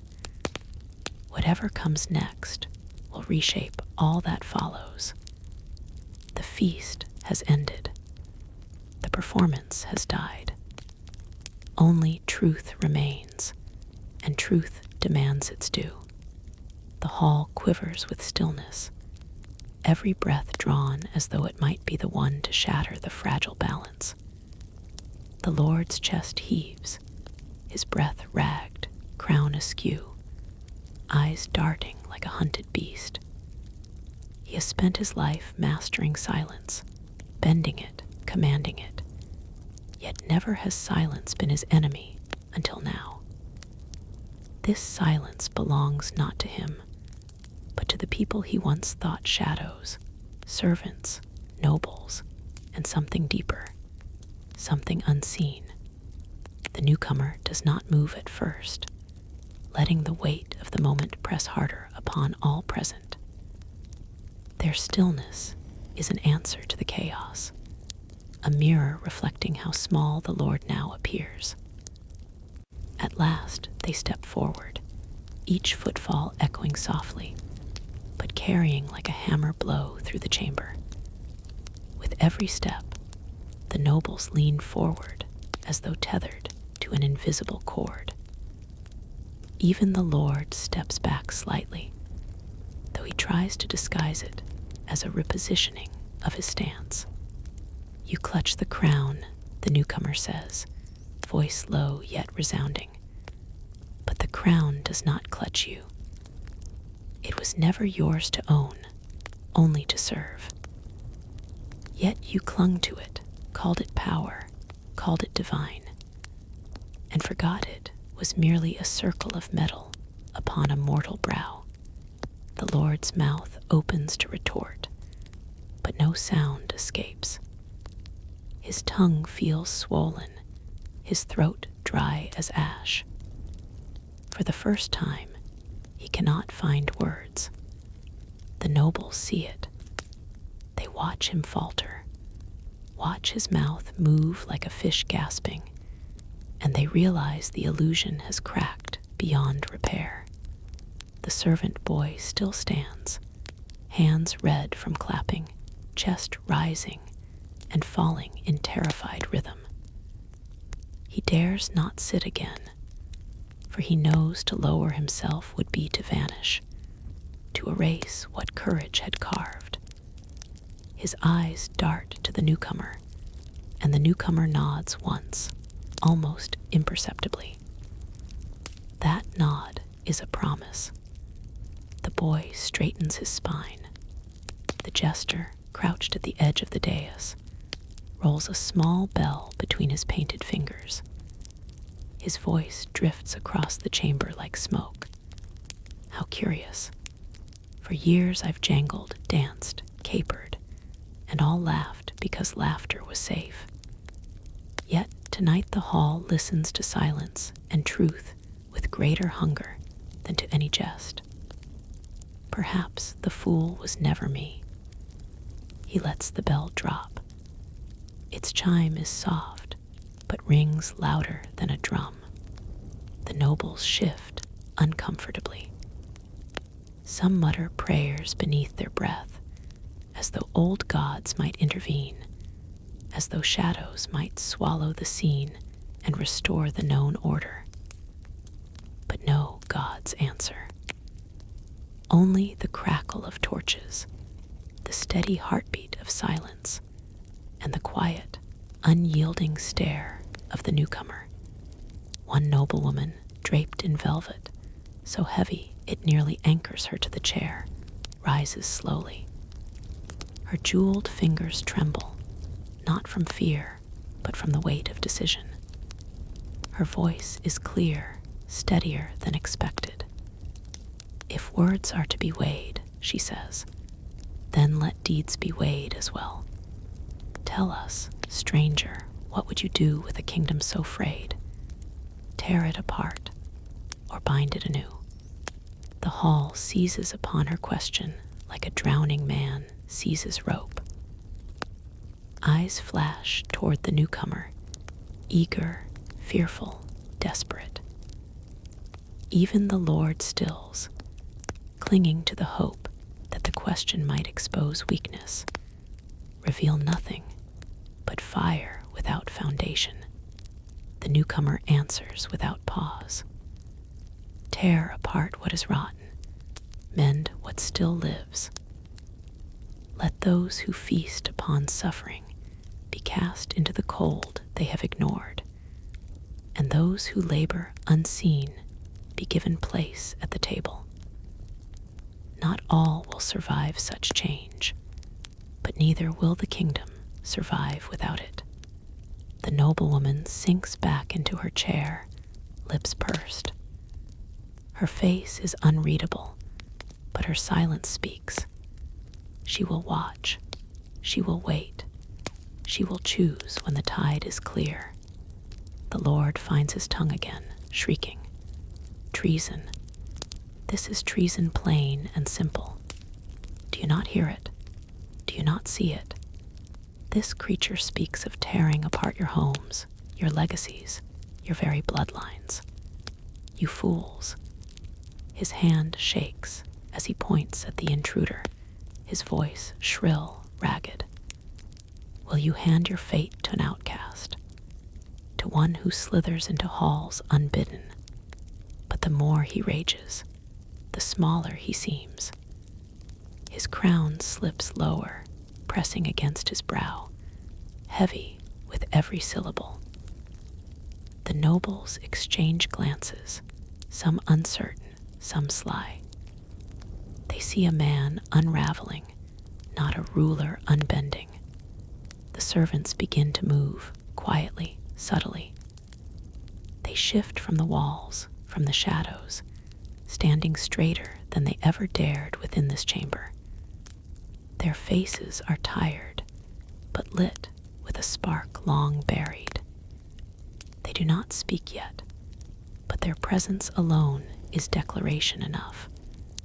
The nobles notice. The jester notices. The Lord notices most of all. Fear creeps into his eyes. Not fear of the stranger alone, but fear of the room itself. Fear of the realization dawning in those he once commanded, that their obedience was a choice, not a law of nature. That they could stop. That they already have.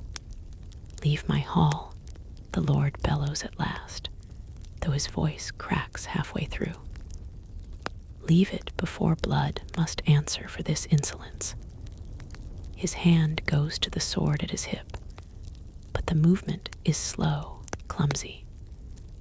His fingers fumble on the hilt as though the weapon itself resists his touch.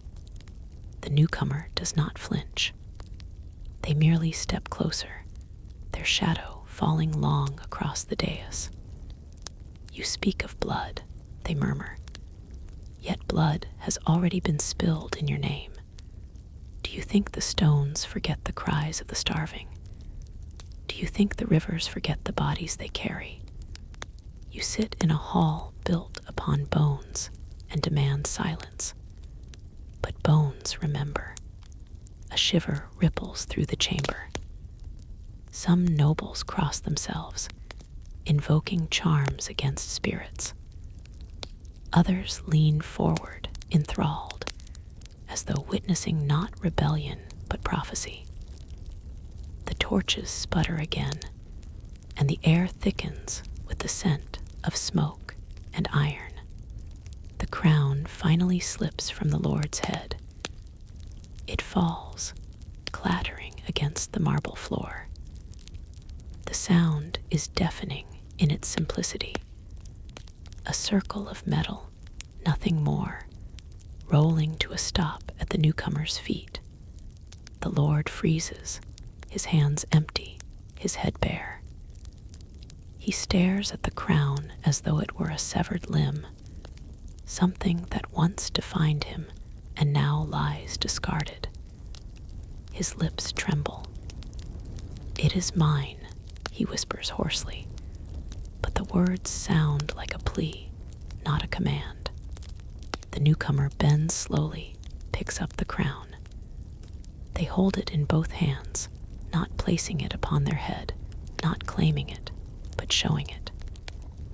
"This is what you called power," they say. "Yet it is nothing but metal. Power is not in crowns. It is in the eyes of those who choose to obey or refuse. Look well, for they are choosing now." The nobles stare, some at the crown, some at the servants, some at the Lord. The decision they have avoided for years now presses against their throats like a blade. One by one, they begin to move. A noble kneels not to the Lord, but to the room itself, to the truth that no crown can smother. Another follows. Some sit rigid, refusing. Others whisper oaths beneath their breath.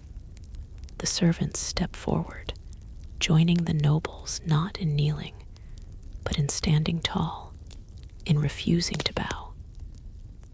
Their presence floods the hall like water breaking through a dam. For the first time, they are not unseen. They are part of the reckoning. The jester laughs, not madly but softly, a laugh tinged with sorrow and wonder. "So the play ends," he says, "but not with the fool's jest, not with the king's decree. It ends with the truth walking unmasked, and none knowing whether to cheer or to weep." The Lord staggers backward, eyes wild, sweat streaking his face. You cannot take it from me," he mutters, voice cracked. "I am chosen, I am divine, I am," his words die. He collapses onto his throne, head in his hands, crownless, powerless. The newcomer lowers the crown to the floor, not upon any head, not upon any altar, but upon the stone itself. "Let it lie," they say. "Let the people decide if it shall rise again." The hall exhales. The moment stretches, fragile and vast. Nobles, servants, fools, strangers, all caught in the same breath, the same dawning realization. The old story is broken. A new one begins, and though none yet know how it will be written, all feel the weight of its first line pressing against their hearts. The silence stretches long enough that it becomes a presence of its own, settling on shoulders, curling into lungs, filling every unspoken thought with weight. The torches gutter as if starved of air, shadows stretching like fingers across the stone floor. No one moves, for movement now feels like declaration, and each pair of eyes is calculating what their next act might bind them to. The nobles glance at one another, gauging alliances, wondering who might seize the moment, who might falter, who might betray. The servants stand straighter, their faces taut, but luminous with something that feels dangerously close to hope. At last, a sound, the scrape of a chair as one of the elder lords rises. His back is bent, his hair silver, his robe embroidered with symbols of an age even older than the current throne. He leans heavily on his cane, yet his voice carries, rough and unpolished, but certain. "We are gathered in a hall of judgment," he says, "and the judgment we thought to pass has turned upon us. For years we sat content to dine, to plot, to whisper behind the veil of ceremony, and called it governance. Yet the hall itself bears witness now, and it demands reckoning. We must choose.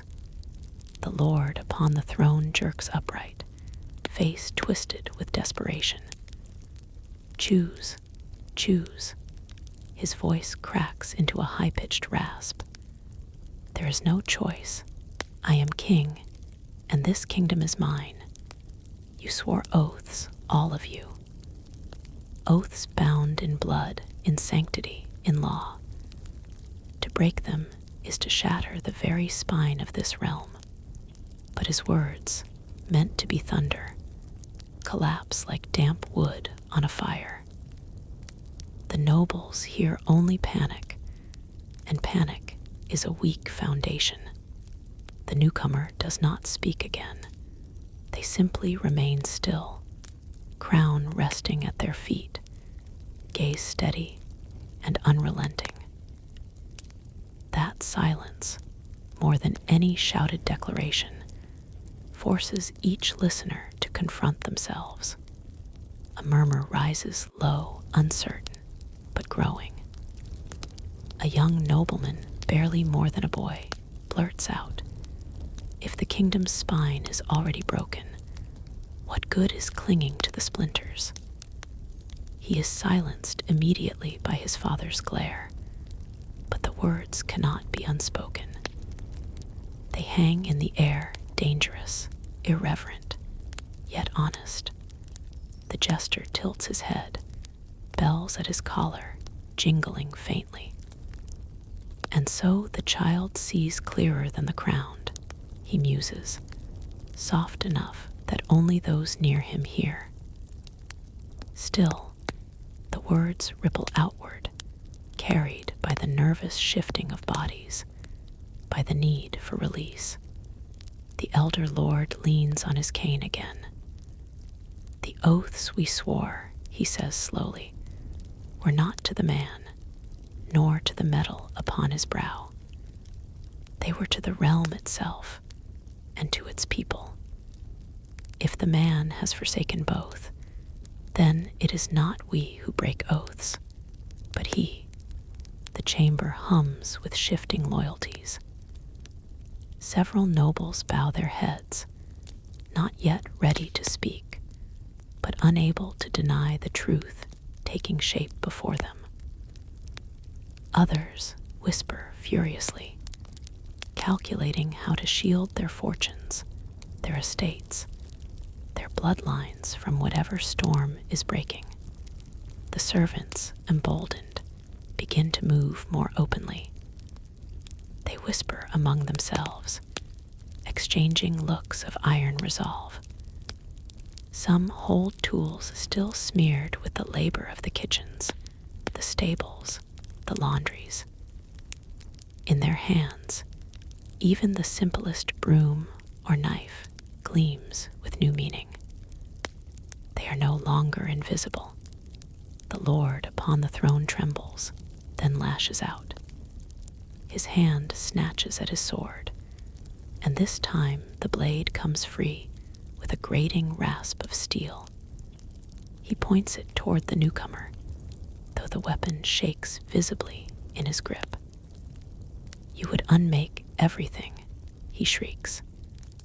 "You would leave only chaos, ruin, slaughter. Do not think me powerless. I will carve your lies from your tongue with my own hand." He lunges forward, ungainly, driven more by terror than strength. Yet, before his blade can reach, another sound rings through the chamber, the clash of steel on stone. The elder lord's cane strikes down upon the dais, a thunderous blow for such a frail hand. It halts the king mid-step. "You wield steel as though it grants you truth," the elder growls, his voice deepened by wrath. But truth is not cut from flesh, nor seized by fear. Put down that sword, before you cut only yourself. For heartbeat, it seems the king will strike regardless, mad with the need to reclaim control. His eyes dart, wild, bloodshot, searching for any ally. Yet none move. The nobles are frozen, unwilling to rush to his side. The servants stare with quiet fire, daring him to make his threat real. Even the jester does not jest, but watches, solemn, as though awaiting a final punchline that never comes. At last, the king falters. His blade lowers, clattering from his hand to the floor. He staggers backward, collapsing into his throne once more, chest heaving. His crownless head bows low, but whether in shame or exhaustion, none can tell. The newcomer bends once more, lifts the fallen sword, and lays it across the discarded crown. Both symbols of authority, weapon and circlet, placed upon the stone as offerings to the judgment of all present. They speak at last. Power is not yours to grasp. It is theirs to grant. And then they step back, leaving the objects untouched, leaving the silence to grow once more. One noble breaks. The velvet-draped woman who had spoken earlier rises again. Her voice trembles now, but with resolve rather than fear. If the realm is to stand, then let it be rebuilt upon truth, not illusion. I will cast my lot not with crowns nor swords, but with the people who keep us alive. She turns to the servants, bowing her head deeply. The gesture shocks the hall. Never before has such deference been shown to those who scrub the floors beneath their feet. The dam bursts. More nobles rise hesitant at first, then with greater surety. Some bow to the servants, some to the stranger, some merely to the hall itself. Yet the gesture is the same. Acknowledgement that the old order has cracked, that the silence they once feared has spoken louder than law. The king, forgotten upon his throne, lets out a broken sob. His hands clutch his temples, his voice a rasp. You fools, you think you can rule without me. You think you can hold it together. You will tear each other apart, and when the blood runs, you will beg for me again. But no one answers. No one even looks at him. The servants begin to step forward, crossing the invisible line that had always divided dais from floor. Their footsteps sound like thunder, though they tread lightly. For the first time, they are not being summoned, they are arriving of their own will. The boy who clapped first leads them, his face pale but proud. He looks to the stranger, who gives another small nod, then to the nobles, who astonishingly do not bar his path. When he reaches the discarded crown and sword, he kneels, not in subservience, but in solemnity. He places his hands on the cold stone beside them. These things were never meant to bind us, he says softly, words spilling unpracticed from his lips. If we are to carry them forward, let it be together, or let them lie here forever. The words ripple outward. The elder lord bows his head. The noblewoman closes her eyes. The jester smiles faintly, the corners of his painted lips trembling. The stranger looks out across the assembly. You have chosen, they say. Not I, not the crown. You. The torches flare, as though fed by sudden wind, their flames leaping higher, brighter. The shadows retreat. The hall breathes again. And in that breath, the kingdom begins anew, not with coronation, not with decree, but with silence broken and truth unveiled.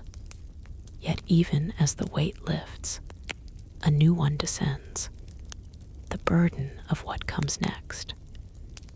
For the hall is no longer a place of endings, but of beginnings, and beginnings are fragile, sharp-edged, dangerous things.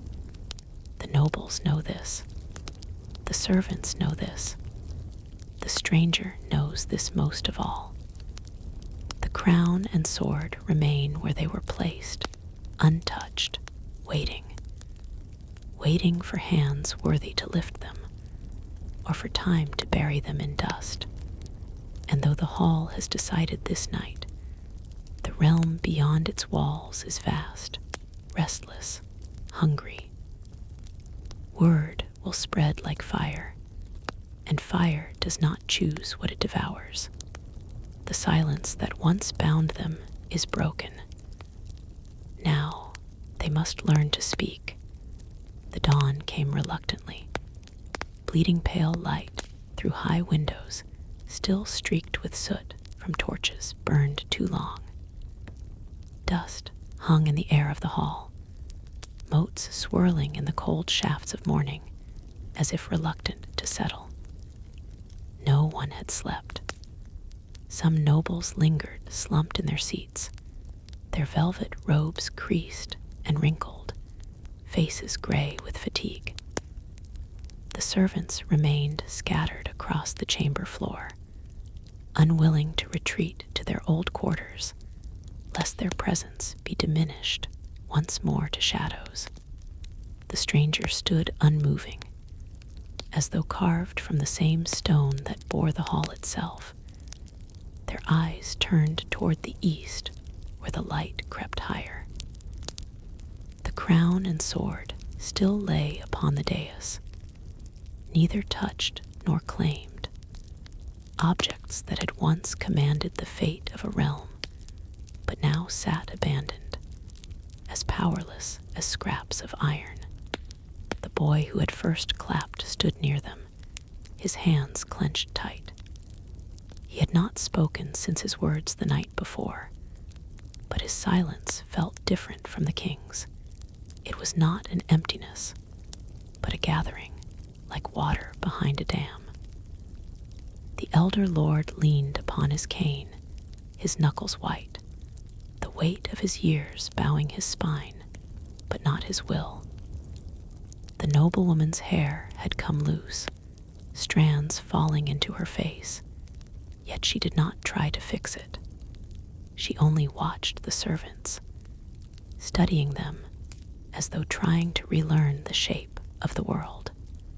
At last, the jester stirred. He had sat cross-legged on the floor all night, humming to himself, sometimes laughing softly at nothing, sometimes staring so intently at the crown and sword that even the boldest dared not interrupt. Now he rose, bones creaking beneath the motley, and he stepped toward the dais with a grin too sharp to be jest. "So," he said brightly, "what shall it be then? A council of lords, a chorus of farmers. Shall we dice for it, perhaps, since fortune has already rolled her bones across the floor? Or shall we sit until the walls crumble and the spiders crown themselves kings?" His words rang like mockery, but the silence that answered was heavy with truth. The nobles avoided one another's eyes. The servants shifted, unease threading into their newfound boldness. None had thought beyond the moment of defiance, beyond the crumbling of the throne's weight. The stranger's voice cut through the hesitation. "The realm waits. If you do not move, it will move for you." The boy flinched as though struck, and at last he burst. Then say it. Say what must be done. You came here, you set this fire in our blood, and now you stand like stone. Are we meant to stumble in the dark while you keep the light hidden? His voice cracked, high and raw, echoing through the vaulted chamber. The stranger looked at him for a long moment. Then, with deliberate care, they bent once more and lifted the crown. Gasps scattered like birds among the nobles, but the stranger did not place it upon their own head. Instead, they held it out toward the boy. If you would see light, they said, then take it. The boy stared, horrified. His hands trembled, backing away. I can't. I'm no king. I'm no one. The stranger's eyes softened, though their voice remained steady. So were they once. All crowns begin on the heads of no one. Power is not born, it is chosen. The boy's lips worked soundlessly, but before he could reply, the noblewoman rose. This is madness, she said, though without conviction. Her gaze darted from crown to boy, then to the stranger. A child cannot hold a kingdom together, nor can farmers and blacksmiths who know nothing of treaties or walls. To rip the realm from lineage and law is to throw it into the jaws of chaos. The elder lord struck his cane against the stone again. And yet lineage has brought us to this ruin. Law has chained us to a throne that rots beneath us. Perhaps chaos is less the enemy than we think. His voice faltered, but the fire within him did not. Arguments erupted, voices rising like storm winds. Nobles shouted at each other, some clinging to tradition, others trembling with visions of change. Servants stepped forward, demanding their part, their words fierce with long-buried truths. How the fields were starved by taxes, how their children withered while lords fattened their coffers, how oaths of loyalty were wrung from hunger and fear. Through it all, the boy stood frozen, the crown still extended toward him, glinting faintly in the gray light. He looked from face to face, and in each he saw both hope and terror. He saw the cracks that had split the night before widening, becoming canyons that could not be bridged with silence alone. At last, he shook his head. I will not wear it, he whispered, and the hall seemed to exhale in relief and despair at once. But the stranger did not falter. They lowered the crown and set it upon the dais again beside the sword. Then it waits still, they said. But hear this, the realm has no patience left. If you will not shape it, it will shape itself, and not kindly. Choice is not a gift you may refuse forever, the nobles muttered. Some clung together in hushed clusters, whispering alliances born of desperation. The servants murmured their own debates, emboldened, yet uncertain how far their new courage could carry them. The jester, still grinning, leaned down and plucked up the sword instead. He balanced it across his palms, turning it back and forth so the light skittered along its edge. Funny, isn't it? He mused. The crown sits idle, waiting for a head, but the sword makes itself useful at once. It doesn't care who wields it. It doesn't ask for lineage. It just cuts. He laughed softly, though there was little mirth in it. Perhaps that is why kings cling to steel even as their crowns slip. He placed the sword back beside the crown, as though sealing them together once more, and stepped away. The elder lord's voice rose again, wearied but resolute. Then let us do what kings never could. Let us speak not as masters and servants, not as lords and vassals, but as voices of one realm. Form a council, not of bloodlines alone, but of all who labor for this land, each voice carried by the people they claim to serve. If the crown must sit, let it sit upon no head, but upon the council itself. The noblewoman bristled, but she did not argue. She looked instead to the other nobles, searching for support. Some avoided her gaze, others nodded faintly, worn down by the weight of night and dawn. The servants stirred, their eyes widening, as though the word council had torn a veil between dream and possibility. The boy straightened. His face was still pale, but his eyes burned. If that is the path, then I will speak for us, for those who have never been asked, not as king, but as voice. The hall shifted. The silence did not return, but something new took its place, a current, tentative but alive, weaving between them all. The stranger watched, their face unreadable. They did not claim triumph, nor offer guidance. They simply stepped back, as though the space they had carved with silence no longer needed their hand to hold it open. And as the council began to take shape in halting, fragile words, the old king slumped forgotten upon his throne, eyes glassy, lips moving in mutters no one cared to hear. His reign had ended, not with a blade, not with exile, not with execution, but with the simple cruelty of irrelevance. The kingdom's story had turned. And though no one could yet know where it would lead, the first steps had been taken, not by decree, but by voices once bound in silence, daring at last to speak. Beyond the hall, the city stirred with its own dawn.